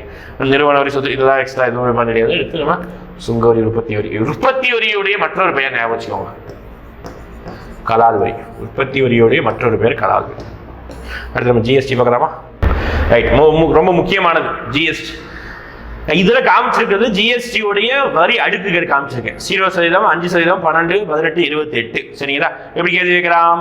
குறைந்தபட்ச வரி ஜிஎஸ்டி குறைந்தபட்ச வரி எவ்வளவு? 5%. 0% சொல்லக்கூடாது. 0%னா அந்த வரி அந்த பொருளுக்கு வரி போடல, அவ்வளவுதான். ஓகேங்களா? ஒரு சில பொருள் இருக்கும் ஜிஎஸ்டி இருந்து விலக்கு அளிக்கப்பட்ட பொருள், அந்த பொருளுக்கு ஜிஎஸ்டிக்குள்ளேயே வரல. ஃபார் எக்ஸாம்பிள் பெட்ரோல் இன்ன வரைக்கும் ஜிஎஸ்டிக்குள்ளேயே வரல. பெட்ரோல், டீசல், நம்ம இதை நீங்கள் ஒரு சில பேர் குடிக்கக்கூடிய மதுபானம், ஓகேங்களா, அதெல்லாம் ஜிஎஸ்டி இன்னமும் வரல, ஞாபகம் வச்சுக்கணும். ஓகே, ஜிஎஸ்டி வரம்புக்குள் வராத பொருட்கள் லிக்விட், சரக்கு, சாராயம், அப்புறம் பார்த்தீங்கன்னா நம்மளோட பெட்ரோல், டீசல் தான். ஜிஎஸ்டிக்குள்ள வந்த பொருட்கள் ஒரு சில பேருக்கு பொருட்களுக்கு 0, காய்கறி, அரிசி பருப்புகள் தான் முதல்ல 0 இருந்தது, இப்போ 5 தான் போட்டாங்க. சரி, ரைட். எனிவே குறைந்தபட்ச வரி 5, அதிகபட்ச வரி 28. எத்தனை அடுக்கு வரி அப்படின்னு கேட்டாங்கன்னா 4 அடுக்கு வரி தான் ஒரிஜினலா சொல்லணும். 4 தான். ஒரு சில டைம் 4 ஆப்ஷன் இல்லை, 5 தான் இருந்ததுன்னா 5 போட்டுக்கோங்க. சரிங்களா? ஆனால் 4 வரி இருந்தாலும் 4 போட்டுக்கோங்க. ஏன்னா 1, 2, 3, 4 0 வந்து ஒரு அடுக்கு கிடையாது, வரி இல்லைன்னு அர்த்தம். ரைட். ஜிஎஸ்டி ஃபர்ஸ்ட் ஜிஎஸ்டியோட ஃபுல் ஃபார்ம் பார்த்துச்சுன்னா தமிழ் இங்கிலீஷில் சரக்கு மற்றும் சேவை வரி. எது? சரக்கு மற்றும் சேவை வரி. ஆனால் சரக்குக்கு வரி கிடையாது, ஞாபகம் வச்சுக்கணும். அடுத்த கட்டமாக ஜிஎஸ்டி அறிமுகப்படுத்தப்பட்ட ஆண்டு ஞாபகம் வச்சுக்கணும். நடைமுறைப்படுத்தப்பட்டது, அறிமுகப்படுத்தப்பட்டது சொல்லக்கூடாது. டேட்டோட படிக்கணும். 2017 ஜூலை 1ஆம் தேதியோட நம்ம அறிமுகப்படுத்தணும். இது வந்து நம்ம அரசியலமைப்பு சட்ட திருத்த மசோதாவை கொண்டு வந்திருக்கணும். எத்தனாவது அப்படின்னா 101வது அரசியலமைப்பு சட்ட திருத்த மசோதா மூலம் இதை கொண்டு வந்திருக்கணும். 101வது அரசியலமைப்பு சட்ட திருத்த மசோதா. வேற ஜிஎஸ்டி முதன்முறையாக அறிமுகப்படுத்தப்பட்ட நாடு என்ன கேட்பாங்க? பிரான்ஸ் 1954 புக் இருக்கக்கூடிய டேட்டா. வேற ஜிஎஸ்டி பத்தி ரைட். இதெல்லாம் வந்து நார்மல் ஜிஎஸ்டி. இன்னும் கொஞ்சம் டெப்தா உள்ள போகணும் அப்படின்னு பார்த்தீங்கன்னா ஜிஎஸ்டி வந்து ஒரு முனை வரி அப்படின்னு சொல்லுவாங்க, சிங்கிள் பாயிண்ட் டாக்ஸ் சொல்லுவாங்க. இதோடைய நோக்கமே என்ன? One nation one tax one market. அதுதான், ஒரே நாடு ஒரே வரி ஒரே சந்தை. இதுதான் நம்மளுடைய நோக்கம். ஜிஎஸ்டி வருவதற்கு முன்னாடி ஒவ்வொரு மாநிலத்திலும் ஒவ்வொரு விதமான வரி இருக்கும். ஜிஎஸ்டி வந்ததுக்கு அப்புறம் அந்த வரி முறையெல்லாம் மாறி இந்தியா முழுவதும் எந்த பொருளாதாரம் ஒரே மாதிரியான வரி. சரிங்களா? ரைட். இப்போ ஜிஎஸ்டியில ஏதாவது நம்ம மாற்றம் கொண்டு வரணும் அப்படின்னா அது யாருக்கு சார் உரிமை இருக்கு? நிதியமைச்சர், பிரதமர், பினான்ஸ் மினிஸ்டர், எல்லா ஸ்டேட்டோடைய நிதியமைச்சர். அப்படியா? அப்படிலாம் கிடையாது. இதுக்குன்னு தனியா ஒரு பாடி வச்சிருக்காங்க. அதான் என்ன சொல்றாங்க? ஜிஎஸ்டி கவுன்சில் அப்படின்னு சொல்றாங்க. ஓகே, ஜிஎஸ்டி குழு அப்படின்னு சொல்றாங்க. இதுதான் பாத்தீங்கன்னா ஒரு செப்பரேட் பாடி, இதுக்குன்னே வச்சுக்கிட்டாங்க. இதுதான் வந்து இதுல தலைவர் யாரும் இருப்பாங்க? பில்டைன்ஸா? ஐயோ, இதுல தலைவராக யார் இருப்பாங்க அப்படின்னு பார்த்தீங்கன்னா நம்மளுடைய நிதி அமைச்சர் இருப்பாங்க. தலைவராக நிதி அமைச்சரும், துணை தலைவராக பார்த்துக்கிட்டீங்கன்னா நம்மளுடைய ஏதாவது ஒரு மாநிலத்துடைய நிதி அமைச்சர் இருப்பாங்க. உறுப்பினராக மீதி எல்லா மாநிலத்தோடைய நிதி அமைச்சர்கள் இருப்பாங்க. சரி, நிதி அமைச்சருடைய பிரதிநிதி யாராவது இருக்கலாம். இதான் இவங்க தான் வந்து ஒவ்வொரு சில டைம்ல ஜிஎஸ்டி இந்த வரி விதத்தை மாற்றுவாங்க. பேக்கு, ஸ்கூல் பேக் இருக்கு, அது 5லிருந்து 12 மாற்றுவாங்க. ஓகே, செருப்பு 12லிருந்து 18 மாற்றுவாங்க. கூட்டுவாங்க, குறைப்பாங்க, இதெல்லாம் பார்த்துக்கோங்க. விலக்களிக்கப்பட்ட பொருள் பார்த்துட்டோம். மேற்படி ஜிஎஸ்டியை பற்றி ஜிஎஸ்டி கவுன்சிலோட தலைவர் இதெல்லாம் நம்ம பார்த்து முடிச்சாச்சு. சரிங்களா? அடுத்த கட்டமாக நம்ம வேற டாக்ஸ் எதுவும் கிடையாது. ஜிஎஸ்டி பற்றி அவ்வளோதான். அடுத்து பார்க்கலாம். அடுத்த டாபிக். ரைட். அடுத்து வேளாண்மை அப்படின்னு சொல்லிட்டு ஒரு டாபிக் சிலபஸ்லேயே கொடுத்துருப்பாங்க. ஓகே, வேளாண்மை அப்படின்னு ஒரு விஷயத்தை பொறுத்த வரைக்கும் வேளாண்மை சம்பந்தமான நிறைய ஃபேக்ட் இருக்குது. ஃபர்ஸ்ட் ஹிஸ்டோரிக்கலா வேளாண்மை விவசாயத்தின் மீது பிரிட்டிஷர்கள் என்ன வரியை தான் போட்டாங்க ஞாபகம் வச்சுக்கணும். அது ஹிஸ்டோரிக்கலாக தான் படிக்கணும். ஜமீன்தாரி வரிமுறை, ரயத்து வாரி வரிமுறை, மகள்வாரி வரிமுறை அப்படின்னு சொல்லிட்டு 3 வரிமுறை. நான் அங்கேயே நிர்வாகத்தை சொல்லி கொடுத்துருப்பேன். ஓகே, ஜமீன்தாரி வரிமுறை, ரயத்து வாரி, மகள்வாரி 3 வரிமுறை. இது பிரிட்டிஷ் டைம்ல போட்டாங்க. அப்புறம் இண்டிபெண்டன்ஸ் ஆனதுக்கு அப்புறம் நம்ம நிறைய மாடிஃபை பண்ணோம். இண்டிபெண்டன்ஸ் ஆனதுக்கு அப்புறம் விவசாயத்தில் நம்ம என்ன மாற்றம்லாம் கொண்டு வந்தோம்? முதல் 5ஆம் திட்டம் அதுக்கு தான் முக்கியத்துவம் அளிக்கப்பட்டது. நிறைய ஸ்கீம்ஸ் கொண்டு வந்திருக்கும். For example Kisan credit card, Kisan கடன் அட்டை 1999 கொண்டு வந்திருப்பாங்க. இதெல்லாம் ஸ்கீம்ஸ். பிஎம் கிசான் கொண்டு வந்திருக்காங்க 2019. இதெல்லாம் பெரிய அளவு கொண்டு வரப்பட்ட ஸ்கீம். இது அல்லாம விவசாயத்தில் முக்கியமான கொண்டு வரப்பட்டதான் என்ன சொல்லுவாங்கன்னா இதில் கொடுக்கல இருக்குது பசுமை புரட்சி அப்படின்னு சொல்லிட்டு நான் சொன்னேன். அந்த திட்ட விடுமுறை காலத்தில் கொண்டு வரப்பட்டது. இதோட தலைவரை தந்தை யாரும் படிச்சுங்க MS சுவாமிநாதன். இந்திரா காந்தி தலைமையில் நடைமுறைப்படுத்தப்பட்டது. விவசாயத்தை ஃபோக்கஸ் பண்ணாங்க. 1966 இருந்து ஸ்டார்ட் பண்ணியிருப்பாங்க. 27, 28 இந்த வருடங்கள் வந்து நடைமுறைப்படுத்துறது மிகப்பெரிய சக்சஸ்ஃபுல் இந்தியாவோட பசுமை புரட்சி. சரிங்களா? ரைட். இப்போ நம்ம இதே மாதிரி ஒவ்வொரு ப்ராடக்ட்டுக்கும் ஓகே, இந்த தந்தை வந்து எல்லாத்துக்கும் முக்கியம். நான் ஒரு சில அடிச்சிடுறேன். இந்த ப்ராடக்ட் நல்லா பார்த்துக்கோங்க. வருஷம் கூட முக்கியம் கிடையாது, வருஷம் தான் வேணாம். இந்த ப்ராடக்ட்டை மட்டும் நல்லா பார்த்துக்கோங்க. என்னென்ன பொருளுக்கு என்னென்ன ப்ராடக்ட் ஸ்கிரீன்ஷாட் வேணா எடுத்துக்கோங்க. சரிங்களா? ரைட். கருமை புரட்சி ஃபர்ஸ்ட் கருமை புரட்சி எதுக்காக? பிளாக் ரெவல்யூஷன் அப்படின்னு சொல்லுவாங்க. பெட்ரோலியம் சம்பந்தமான பொருட்களுக்கு. அதே மாதிரி சயின்ஸ்லேயே படிச்சிருப்பீங்க. பெட்ரோல் தான் என்ன சொல்லுவோம் அப்படின்னு பார்த்தீங்கன்னா திரவ தங்கம் அப்படி சொல்லுவாங்க. ஓகே, திரவத்தை நல்லா ஞாபகம் வச்சுக்கணும். பாதி பேர் கருப்பு தங்கம் சொல்லிட்டு இருப்பாங்க. கருப்பு தங்கம் எதுதான் அப்படின்னு சொல்றாங்க? பிளாக் கோல்டு அப்படின்னு எது சொல்றாங்கன்னா இந்த நிலக்கரி தான் பிளாக் கோல்டு. ஓகே, இது வந்து திரவ தங்கம் லிக்யூட் கோல்டு அப்படின்னு சொல்றோம். பெட்ரோலியம் பாதி பேர் இன்னமும் கன்ஃபியூஸ் ஆகிட்டு இருப்பான். இதை மைண்ட்ல ஃபிக்ஸ் நீங்க கன்ஃபியூஸ் ஆகாதீங்க. அடுத்து நீல புரட்சி அப்படின்னா மீன் சம்பந்தமான பொருள். பழுப்பு புரட்சி தோல். தங்க இலை புரட்சி, இந்த ரெண்டு முக்கியம்ப்பா, கொஞ்சம் டிஃப்ரெண்டா இருக்கும். தங்க இலை புரட்சி, வெள்ளி இலை புரட்சி, அப்புறம் பார்த்துட்டீங்கன்னா இந்த மஞ்சள் புரட்சி. இந்த மூணு விஷயத்துல கொஞ்சம் டிஃப்ரெண்டா இருக்கும் பார்க்கலாம். சரியா? தங்க இலை புரட்சி இதுக்கு சணலுக்கு. ஓகே, அது பாருங்க ஜூட்டு. வெஸ்ட் பெங்கால் அதிகம் ப்ரொடியூஸ் பண்றாங்களா? தங்க புரட்சி எதுக்கு? பழங்கள், தேன் உற்பத்தி, தோட்டக்கலைகள் இருக்குது. பசுமை புரட்சி சொல்லிட்டு MS சுவாமிநாதன். சாம்பல் புரட்சி, கல்லு கிடையாது, சாம்பல். சாம்பல் புரட்சி எதுக்காகனா உரமூட்டை, உரம். அடுத்து பாருங்க பிங்க் புரட்சி, வெங்காயம், இறால். சிகப்பு புரட்சி கறி, தக்காளி. சுற்று அதாவது வட்ட புரட்சி பொட்டேட்டோ. வெள்ளி இலை புரட்சி பருத்தி இலை. வெள்ளி புரட்சி அப்படி என்ன அப்படிப்பட்டா முட்டை கோழி பண்ணை. ஓகே, அடுத்து வெண்மை புரட்சி அப்படின்னு கேட்டாங்கன்னா இது ரொம்ப முக்கியம். வர்கீஸ் குரியன், வெண்மை புரட்சியோட வர்கீஸ் குரியன் பால் உற்பத்திக்கு. சரிங்களா? மஞ்சள் புரட்சி பொறுத்த வரைக்கும் எண்ணெய் வித்துக்கள்.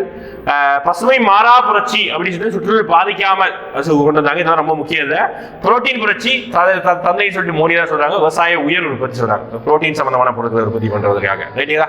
ரைட். இது ரொம்ப முக்கியமான சொன்ன மாதிரி இந்த வெண்மை, மஞ்சள் புரட்சி, வெள்ளி இலை, வெள்ளி புரட்சி இதெல்லாம் பார்த்துக்கோங்க. வெள்ளி புரட்சி முட்டை கோழி பண்ணைக்கு. ரைட்டா? ரைட். இது தந்தையை பொறுத்த வரைக்கும் வர்கீஸ் குரியனும் MS சுவாமிநாதன் மட்டும் பார்த்துக்கோங்க, மீதி எல்லாம் தேவை.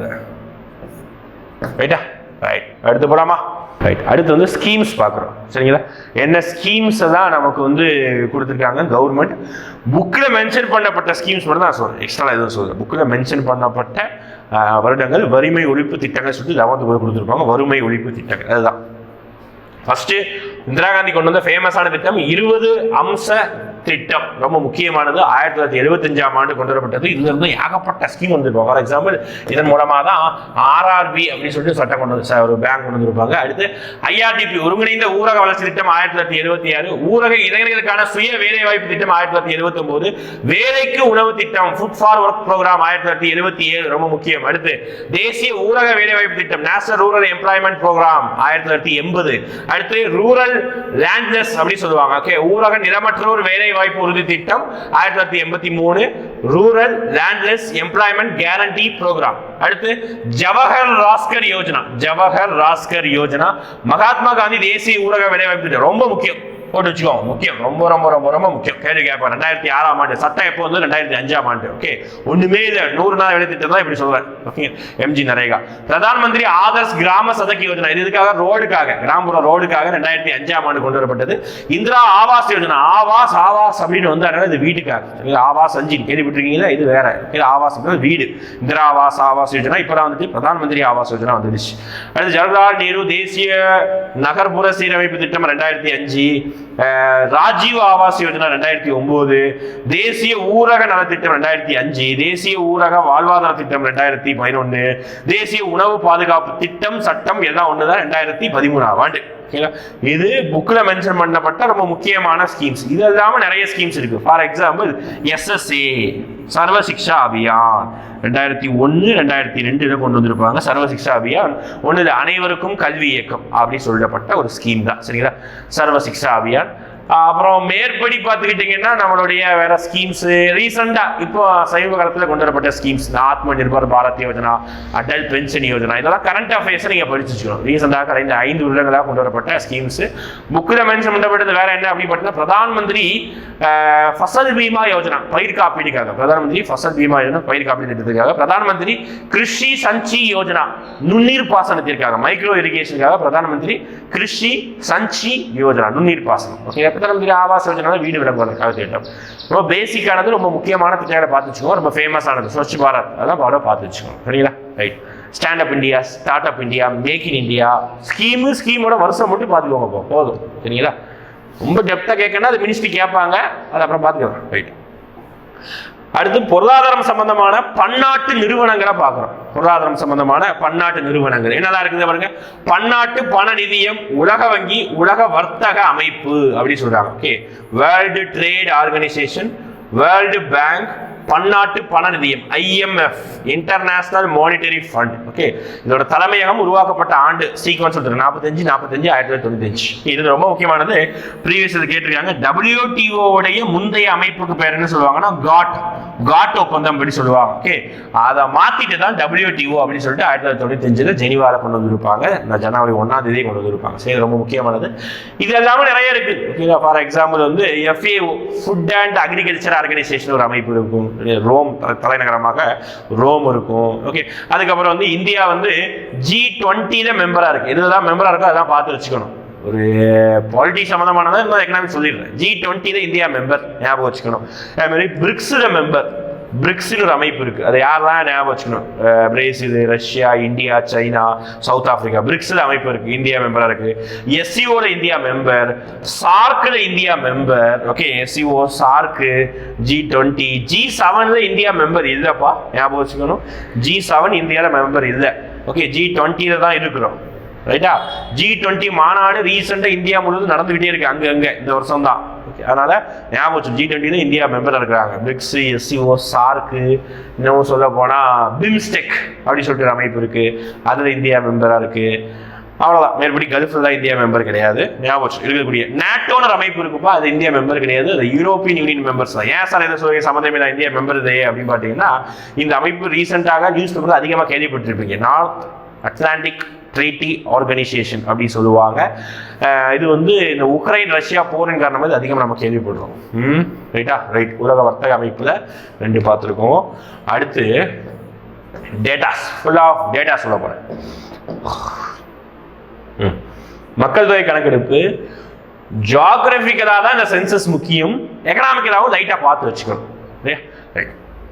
இப்போ அதிக மக்கள் தொகை அடர்த்தி கொண்ட மாநிலம் என்ன சார் சொல்றோம் அப்படின்னா பீகார் தான். நம்ம என்னன்னு சொல்றோம்? அதிக மக்கள் தொகை அடர்த்தி கொண்ட மாநிலம். ஃபர்ஸ்ட் அது பாக்குறதுக்கு முன்னாடி இந்தியா பத்தின டேட்டாஸ் பார்த்துக்கணும். நம்ம கடைசியா மக்கள் தொகை கணக்கெடுப்பு வெளி வந்தது 2011. 2021 வெளி வரணும்.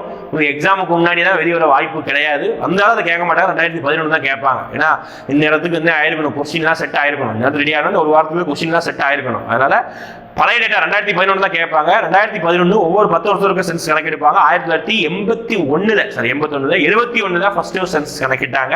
அதுல இருந்து அப்படியே தொடர்ந்து ஒவ்வொரு 10 வருஷம் கணக்கிடுறாங்க. 2021 கொஞ்சம் டிலே ஆயிட்டு கொரோனா காரணமாக, அதனால சென்சஸ் எடுத்துக்கிட்டு இருக்காங்க. மேபி இந்த வருஷம் ரிலீஸ் ஆகலாம். ரைட், 10 வருஷம். பேசிக்கான டேட்டா இந்தியாவில் 2011 பிறகு எத்தனை பேர் மக்கள் தொகை இருந்தாங்க, எத்தனை பேர் மக்கள் தொகை இருந்தாங்க? சரி, நான் ஒரு ஒயிட் போர்டு வச்சு சொல்லிட்டு சொல்றேன். இந்தியாவுடைய மக்கள் தொகை கணக்கெடுப்பு வச்சு பார்க்கலாமா? சரி, ஃபர்ஸ்ட் ஒவ்வொரு 10 இயர்ஸ் ஒன்ஸ், ஒவ்வொரு 10 வருடங்களுக்கு ஒரு முறை மக்கள் தொகை கணக்கெடுப்பு நிகழ்த்துவாங்க. 2011 கணக்கீட்டின்படியில இந்தியாவுடைய மக்கள் தொகை 121 கோடி. ஞாபகம் வச்சுக்கணும். ஓகேங்களா? சாதாரண காரியம் கிடையாது இதெல்லாம். எவ்வளவு பெரிய 121 கோடி. இப்போ நம்ம இந்த வருஷம் ரொம்ப பெரிய மைல்கேடு அடைஞ்சிட்டோம். ஏன் அப்படின்னா உலகத்திலே டாப் 1 மாறிட்டோம். பாருங்க எவ்வளவு பெரிய பெருமையில. நம்ம அடுத்து பார்க்கலாம். முக்கியமானது 121 கோடி மக்கள் தொகை. உயர்ந்த குறைந்த அதுக்கு அடுத்த பட்டமா பார்க்கலாம். இந்தியாவுடைய மக்கள் தொகை அடர்த்தி என்ன கேட்பாங்க? மக்கள் தொகை அடர்த்தி டென்சிட்டி சொல்லுவாங்க. Okay, population density 382 per square kilometre அப்படின்னு சொல்லுவாங்க. ஓகே, சதுர கிலோமீட்டருக்கு 382 பேருக்கு. அப்புறம் இந்தியாவுடைய செக்ஸ் ரேஷியோ, பாலின விகிதம் 940க்கு 1000. ரிவர்ஸா சொல்லணும், 1000 ஆண்களுக்கு 940 பெண்கள் அப்படின்னு சொல்லணும். ஓகேங்களா? பெண்கள் செக்ஸ் ரேஷியோ, பாலின விகிதம். அப்புறம் இந்தியாவுடைய லிட்ரஸி ரேட், இந்தியாவுடைய கல்வி அறிவு விகிதம் 74.04%. இந்தியாவுடைய கல்வி அறிவு விகிதம். இதெல்லாம் இந்தியாவுடைய பேஸ் டேட்டா. இது நம்ம ஃபர்ஸ்ட் லாஸ்ட் தான் அடுத்து நம்ம பாக்ஸ்ல பார்க்கலாம். அதுக்கு முன்னாடி இந்த மக்கள் தொகை கணக்கெடுப்பு ஒரு 3 வருஷம் 4 வருஷமா, ஆமா ஒரு 4 வருடங்களை ஞாபகம் வச்சு. 1 1921, அடுத்து 1951, அடுத்து 1961, அடுத்து 2001, அடுத்து பெரிய விஷயம் 2021. இந்த 5 வருடங்கள், ஆமா 1 2 3 4 5, இந்த 5 வருடங்கள் ரொம்ப முக்கியம். ஏன் சார் சொல்றீங்க? ப்ரீவியஸா கேட்டிருக்காங்க. ஆமா சார் கேட்டிருக்காங்க. Right, okay. நம்ம 1921 பெரும் பிளவு அப்படி சொல்லுவோம், கிரேட் டிவைட் அப்படி சொல்றோம் இந்த வருஷம் சென்சஸ் தான். ஏன் அப்படின்னா மக்கள் தொகை வரலாற்றிலேயே முதல் முறையாக கம்மியாக இருக்கும். ஆஹா, எவ்வளவு பெரிய விஷயம் பாருங்க. எப்பவுமே வருஷம் வருஷம் மக்கள் தொகை என்னதான் அதிகமாக தான் ஆகும், ஆனா ஃபர்ஸ்ட் டைமா கம்மியானது. எப்படி சார்? அந்த டைம் கொரோனா தான் வந்ததா? ஆமா, கொரோனா மாதிரி வேற ஒரு கொள்ளை நோய் வந்தது. அதான் ஸ்ப்ளைன் ஃப்ளூ, பிளேக், பஞ்சம், முதலாம் உலகப் போர் எல்லாம் மொத்தமாக போட்டு கடிச்சு பார்க்கும்போது மக்கள் தொகை கம்மியாக இருக்கு. இந்தியாவோட மக்கள் தொகை பெரிய ஆச்சரியம் அல்லவா? 1921 அப்புறம் 2021 வரைக்கும் வந்துட்டு இன்ன வரைக்கும் என்ன ஆகல, மக்கள் தொகை ஒரு 10 வருஷம் கம்மியானது. இதுதான் ஃபர்ஸ்ட் டைம் இன் ஹிஸ்டரியில், ஃபர்ஸ்ட் அண்ட் லாஸ்ட் இன்ன வரைக்கும். அதனால இதை வந்து பெரும் பிளவு, கிரேட் டிவைட் சொல்றோம். 1951 ஸ்மால் டிவைடு அப்படின்னு நம்ம சொல்றோம். ஏன் சார் சொல்றீங்க? இந்த பார்ட்டிஷன் காரணமாக இந்தியாவோட மக்கள் தொகை குறைஞ்சிருக்கும். ரெண்டா பிரிஞ்சுட்டோம்ல, இந்தியா பாகிஸ்தான் சகோதரர்கள் 2 பேரும் பிரிஞ்சு போயிட்டாங்க. Small divide. சரி சார் 1961 மென்ஷன் பண்ணிருக்கீங்க, அப்போ ஏதாவது பிரிவினை வந்ததா? கிடையாது. அப்போ என்ன ஆச்சு அப்படி பார்த்தீங்கன்னா, இந்தியாவில் வரலாறு காணாத அளவுக்கு மிகப்பெரிய பொருளாதார வளர்ச்சி சொல்லிட்டு பாருங்க, மக்கள் தொகை வளர்ச்சி. அதுதான் என்ன சொல்றோம், இதை வந்து இந்த வருஷத்தை மக்கள் தொகை வெடிப்பு அப்படின்னு சொல்றோம், பாப்புலேஷன் எக்ஸ்ப்ளோஷன். ஓகே, ரொம்ப சூற வளர்ச்சிப்பா. நம்ம அதுக்கு தான் வந்து பார்த்தீங்கன்னா தீயா வேலை செய்யற குமார் அப்படின்னு சொல்லுவாங்க பாருங்க, அதே மாதிரி என்ன செய்யறாங்க, மக்கள் தொகை ஏகப்பட்ட வளர்ச்சி. இதனால தான் பயந்துக்கிட்டு நம்ம என்ன பண்ணோம், அந்த வருடங்கள்ல தான் என்ன கொண்டு இந்த குடும்ப கட்டுப்பாடு திட்டங்கள் தான் கொண்டு வந்தோம். அதை மட்டும் கொண்டு வர நடைமுறைப்படுத்தாம இருந்தா இந்நேரத்துக்கு இந்தியாவில் 200 கோடி பேர் உயிர் வாழ்ந்துட்டு இருப்போம். யோசிச்சு பாருங்க, தாங்குமா இந்தியா? முடியாது. சரி, 2001 சார் இருக்கீங்க. இதை வந்து நம்ம என்ன மக்கள் தொகை வெடிப்பான்னு சொல்றோம். 2001 தான் நம்ம மிகப்பெரிய மைல்கல்லை அடைஞ்சிருக்கோம். ஓகே, பெருமையா நீங்க ஞாபகம் வச்சுக்கோங்க. மிகப்பெரிய மைல்கல் என்ன சார்? மைல்கல் 100 கோடி. 100 கோடி அடைஞ்சிட்டோம். 100 கோடி எப்போது சொல்றோமா, அந்த 100 கோடிங்கிற ஒரு மக்கள் தொகையை நம்ம தாண்டிட்டோம். ஓகே, அவ்வளவு பெரிய சாதனை பாருங்க. சரி சார், 2021 சார் எடுத்திருக்கீங்க, 151 தாண்டிட்டோமா? அப்படிலாம் கிடையாது. 2021 நம்ம 145 கோடி சொல்லிட்டு இப்போதைக்கு ஒரு தற்காலிகமா சொல்லிருக்காங்க. அப்ப ஏன் சார் மென்ஷன் பண்றீங்க அப்படின்னா, 2021 கணக்கின் அடிப்படையில் தான் இந்தியா உலகத்திலேயே நம்பர் 1 மக்கள் தொகை நாடாக மாறி இருக்கு. இதுக்கு முன்னாடி நம்பர் 2 இருந்தோம், வேற ரொம்ப கீழே தான் நம்பர் 2 இருந்தோம். சைனா முன்னாடி இருந்தாங்க, இப்போ நம்ம சைனாவை பீட் பண்ணிட்டோம். ஓகே, சைனாவை எதுலையோ தோக்கடிக்க முடியுதா, ஏதோ தோக்கடிச்சிட்டோம். பார்த்தீங்களா, பரவாயில்ல, ரைட், இனிவே சந்தோஷம் தான். 145 கோடி வந்துட்டோம், நெருங்கிட்டோம். அபிஷேகம் வரும்போது நல்ல பர்டிகுலரா தெரிய வரும். சரிங்களா, இப்போதைக்கு நம்ம தான் உலகத்திலே டாப் நம்பர் 1 இதுல மக்கள் தொகை, வேற எதுவும் கிடையாது. சரியா, ரைட். இனிவே இந்த வருடங்கள் ஞாபகம் வச்சு மக்கள் தொகையை பொறுத்த வரைக்கும் இப்போ நம்ம அந்த டேட்டா பார்க்கலாம். ரைட், பார்க்கலாமா? அதிக மக்கள் தொகை அடர்த்தி கொண்ட மாநிலம் கேட்பாங்க, பீகார். அதிக மக்கள் தொகை அடர்த்தி கொண்ட மாநிலம் பீகார். குறைந்த மக்கள் தொகை அடர்த்தி கொண்ட மாநிலம் Arunachal Pradesh. Per square kilometre 17 பேர் தான் இருப்போம் அருணாச்சல பிரதேஷ். ஓகே, குறைந்த மக்கள் தொகை கொண்ட மாநிலம் சிக்கிம், ஊருக்கே தெரியும். அதிக மக்கள் தொகை கொண்ட மாநிலம் உத்தரப்பிரதேசம். பாருங்க, உத்தரப்பிரதேசம் கிளாஸ் நடத்தும் போதே சொல்லுவேன், Uttar Pradesh more or less equal to USA population. யோசிச்சு பாரு, மனுஷனா இவங்கெல்லாம். உத்தரப்பிரதேசத்துடைய பாப்புலேஷன் ஒரு நாட்டுடைய பாப்புலேஷனுக்கு ஈக்குவல். அமெரிக்கா சாத சின்ன நாடு கிடையாது. சின்ன நாடு தான். ஃபார் எக்ஸாம்பிள் நம்ம தமிழ்நாட்டுடைய மக்கள் தொகை எடுத்துக்கிட்டீங்கன்னாலும் இந்த ஏமன், ஓமன், அப்புறம் துபாய் தான் கூட்டி கழிச்சு பார்த்தா நமக்கு ஈக்குவலாக வந்துருவாங்க. அதான் சின்ன நாடு. ஆனால் அமெரிக்கா எவ்வளோ பெரிய நாடு, 25 கோடி பேர் இருக்காங்க. அந்த கோடி மக்கள் தொகை நம்ம ஊர்ல ஒரு மாநிலத்தில் இருக்குது. பாருங்க, வடக்கம். Okay, Uttar Pradesh first. குறைந்த மாநிலம் வந்து சிக்கிம், ரொம்ப சின்னதுதான். வேலூர் மாவட்டத்துக்கு பாப்புலேஷன் கொண்டு இருக்காது, ரொம்ப சின்னது. ஓகே, மக்கள் தொகையில. அடுத்து குறைந்த மக்கள் தொகை கொண்ட இந்த யூனியன் பிரதேசம் கேட்க மாட்டாங்க, படிச்சுக்கோங்க. லட்சத்தீவு, அதிகம் தான் டெல்லி. ரைட், அது இதெல்லாம் ரொம்ப முக்கியம். அதிக பாலின விகிதம் கொண்ட மாநிலம், செக்ஸ் ரேஷியோ தான். இந்தியாவுக்கு என்ன சொன்னேன், இந்தியாவுக்கு 940 சொன்னேன் 1000க்கு. இங்க கேரளா, உங்களுக்கே தெரியும், கேரளா தான் அதிகமாக பெண்கள், ஆண்களை விட பெண்கள் அதிகமா இருக்காங்க. 1084 பெண்கள் 1000 ஆண்கள் இருக்காங்க. பாருங்க, 84 பெண்கள் வந்து திருமணம் பண்ண முடியாது அந்த ஸ்டேட்டுக்குள்ள. அதனாலதான் என்ன செய்வாங்கன்னா கேரள பெண்கள், ஓகே, கேரளத்து சொல்லக்கூடாது, கேரள பெண்கள் என்ன பண்றாங்க, நார்த் இந்தியன்ஸ், தமிழ்நாட்டு ஆண்கள் தான் செலக்ட் பண்ணி கல்யாணம் பண்ணிடுறாங்க. நிறைய லவ் மேரேஜ் அங்கே நடக்கும் சொல்லுவாங்க. ஏன்னா அப்படின்னா அந்த ஆண்கள் பெண்களுடைய மக்கள் தொகை ஓரளவுக்கு சேமா இல்லை, சமமா இல்லாதனால நடக்குது. இதெல்லாம் இயல்பானது, ஒன்றும் பிரச்சனை இல்லை. குறைந்த பாலின விகிதம் கொண்ட மாநிலம், ரொம்ப மோசமான மாநிலம் ஹரியானா தான். ஓகே, நம்ம ஊர்லயாவது இப்போ ஒரு காலத்துல என்ன பண்ணுவோம் அப்படின்னு பாத்தீங்கன்னா, பிறந்த பிறகு என்ன பண்ணுவோம், பெண் குழந்தையா பிறந்துட்டுனா 6,000 சொல்லி கதிப்பழம் ஊற்றி கொண்டு போடுவோம். ஆனா இங்கதான் கருவுல இந்த ஸ்கேனை பார்த்தே அடிக்கிற பரம்பரையை சேர்ந்தவர்கள் ஹரியானா மக்கள். இப்பதான் கொஞ்சம் கம்மி ஆயிடுச்சு. ஓகே, ஆனா அந்த டைம்ல இருந்த சென்சிட்டிவ்ல 877 பெண்கள் 1000 ஆண்களுக்கு, எவ்வளவு கம்மியா இருக்கு. ரொம்ப மோசமான பாலின விகிதம். இதெல்லாம் அதிக எழுத்தறி கொண்ட மாநிலம் கேரளா தான். 94% மக்கள் வந்து படிச்சிருப்பாங்க. குறைந்த எழுத்தறிவு கொண்ட மாநிலம் நம்ம ஊருக்காரங்க தான், பீகார். ஓகே, கிட்டத்தட்ட 68 என்னமோ ரொம்ப கம்மியா இருக்கும். ஓகே, முடிஞ்சதா? இது வந்து மக்கள் தொகை சம்பந்தமான தகவல்கள். லாஸ்ட் பயிற்சி. எஸ், லாஸ்டா நிதிக்குழு, அதோட நம்ம முடிச்சுக்கலாம். ஒரு சில தகவல் நம்ம கடைசி சொல்லலாம். நிதிக்குழுவை பொறுத்த வரைக்கும் சார் என்ன சார் இவ்வளோ பேர் போட்டிருக்கீங்க, இவ்வளோ வருஷம் போட்டிருக்கீங்க, எல்லாத்தையும் படிக்கணுமா? எல்லாத்தையும் படிக்க வேணாம், குறிப்பிட்ட இதை மட்டும் படிச்சுக்கோங்க. நிதிக்குழு எதுக்காக அப்படி பார்த்தீங்கன்னா, சென்ட்ரல் மத்திய அரசுக்கு வரக்கூடிய வருமானத்தை 2ஆ பிரித்து கொடுப்பதற்காக தான் வந்து நிதிக்குழு இருக்குது. மாநிலத்துக்கு எவ்வளோ கொடுக்கலாம், மத்திய அரசுக்கு எவ்வளோ கொடுக்கலாம். ஓகே, இது வந்து நான் சொல்றது செலக்டிவா இந்த முதலாவது 14, 15 இதை மட்டும் படிச்சு வச்சுக்கோங்க. சரிங்களா? முதலாவது எப்போ உருவாக்கப்பட்டது, யார் தலைவர், கேசி நியோகி 1952 57. 14வதுக்கு 2013 உருவாக்கப்பட்டது டாக்டர் ஒய்வி ரெட்டி 2015 2020. 15ஆம் நிதியாண்டு 2017 என்கே சிங் அப்படின்னு சொல்லுவாங்க 2020 25. முடிஞ்சு போச்சா?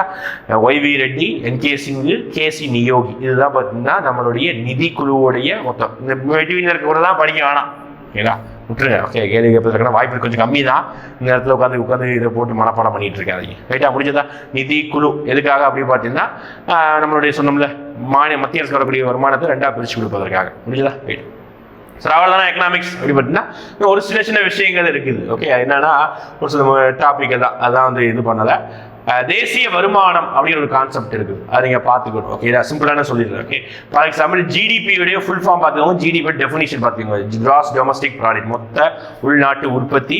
அதுக்கு ஃபார்முலா இருக்குது, C+I+G+X-M இருக்குது. அதுலேயே பார்த்தீங்கன்னா பிசிஐ, பெர் கேபிட்டா இன்கம் அப்படி இருக்குது. அதுக்குடைய ஃபார்முலா ரொம்ப முக்கியம், national income divided by total population சொல்லுவாங்க, மொத்த மக்கள் தொகை. அதுதான் தலா வருமானத்துடைய ஃபார்முலா, அதை பார்த்து வச்சுக்கோங்க. சரிங்களா? இதுதான் வந்து பார்த்தீங்கன்னா நேஷனல் இன்கம். மேற்படி வேற எதுவும் பெரிய அளவுக்கு இருக்காது. ஓகே, இது ஓவராலாக நம்ம முக்கியமான டாப்பிக்கை நம்ம பேசிக்காக நல்ல ரிவிஷனாக உங்களை நினைவுபடுத்தும் விதமாக நிறைய விஷயங்கள் நம்ம ஞாபகப்படுத்தியிருக்கோம். ஒரு சில விஷயங்கள் அப்படி விட்டு இருந்தால் நீங்கள் நோட்ஸ் எழுதுனதை வச்சு, அதில் எல்டிமேட் படித்ததை வச்சு, நம்ம கிளாஸில் கொடுத்த நோட்ஸை வச்சு, நம்ம மெட்டீரியல் வச்சு கொஞ்சம் ஓவர்வியூ பண்ணிக்கோங்க.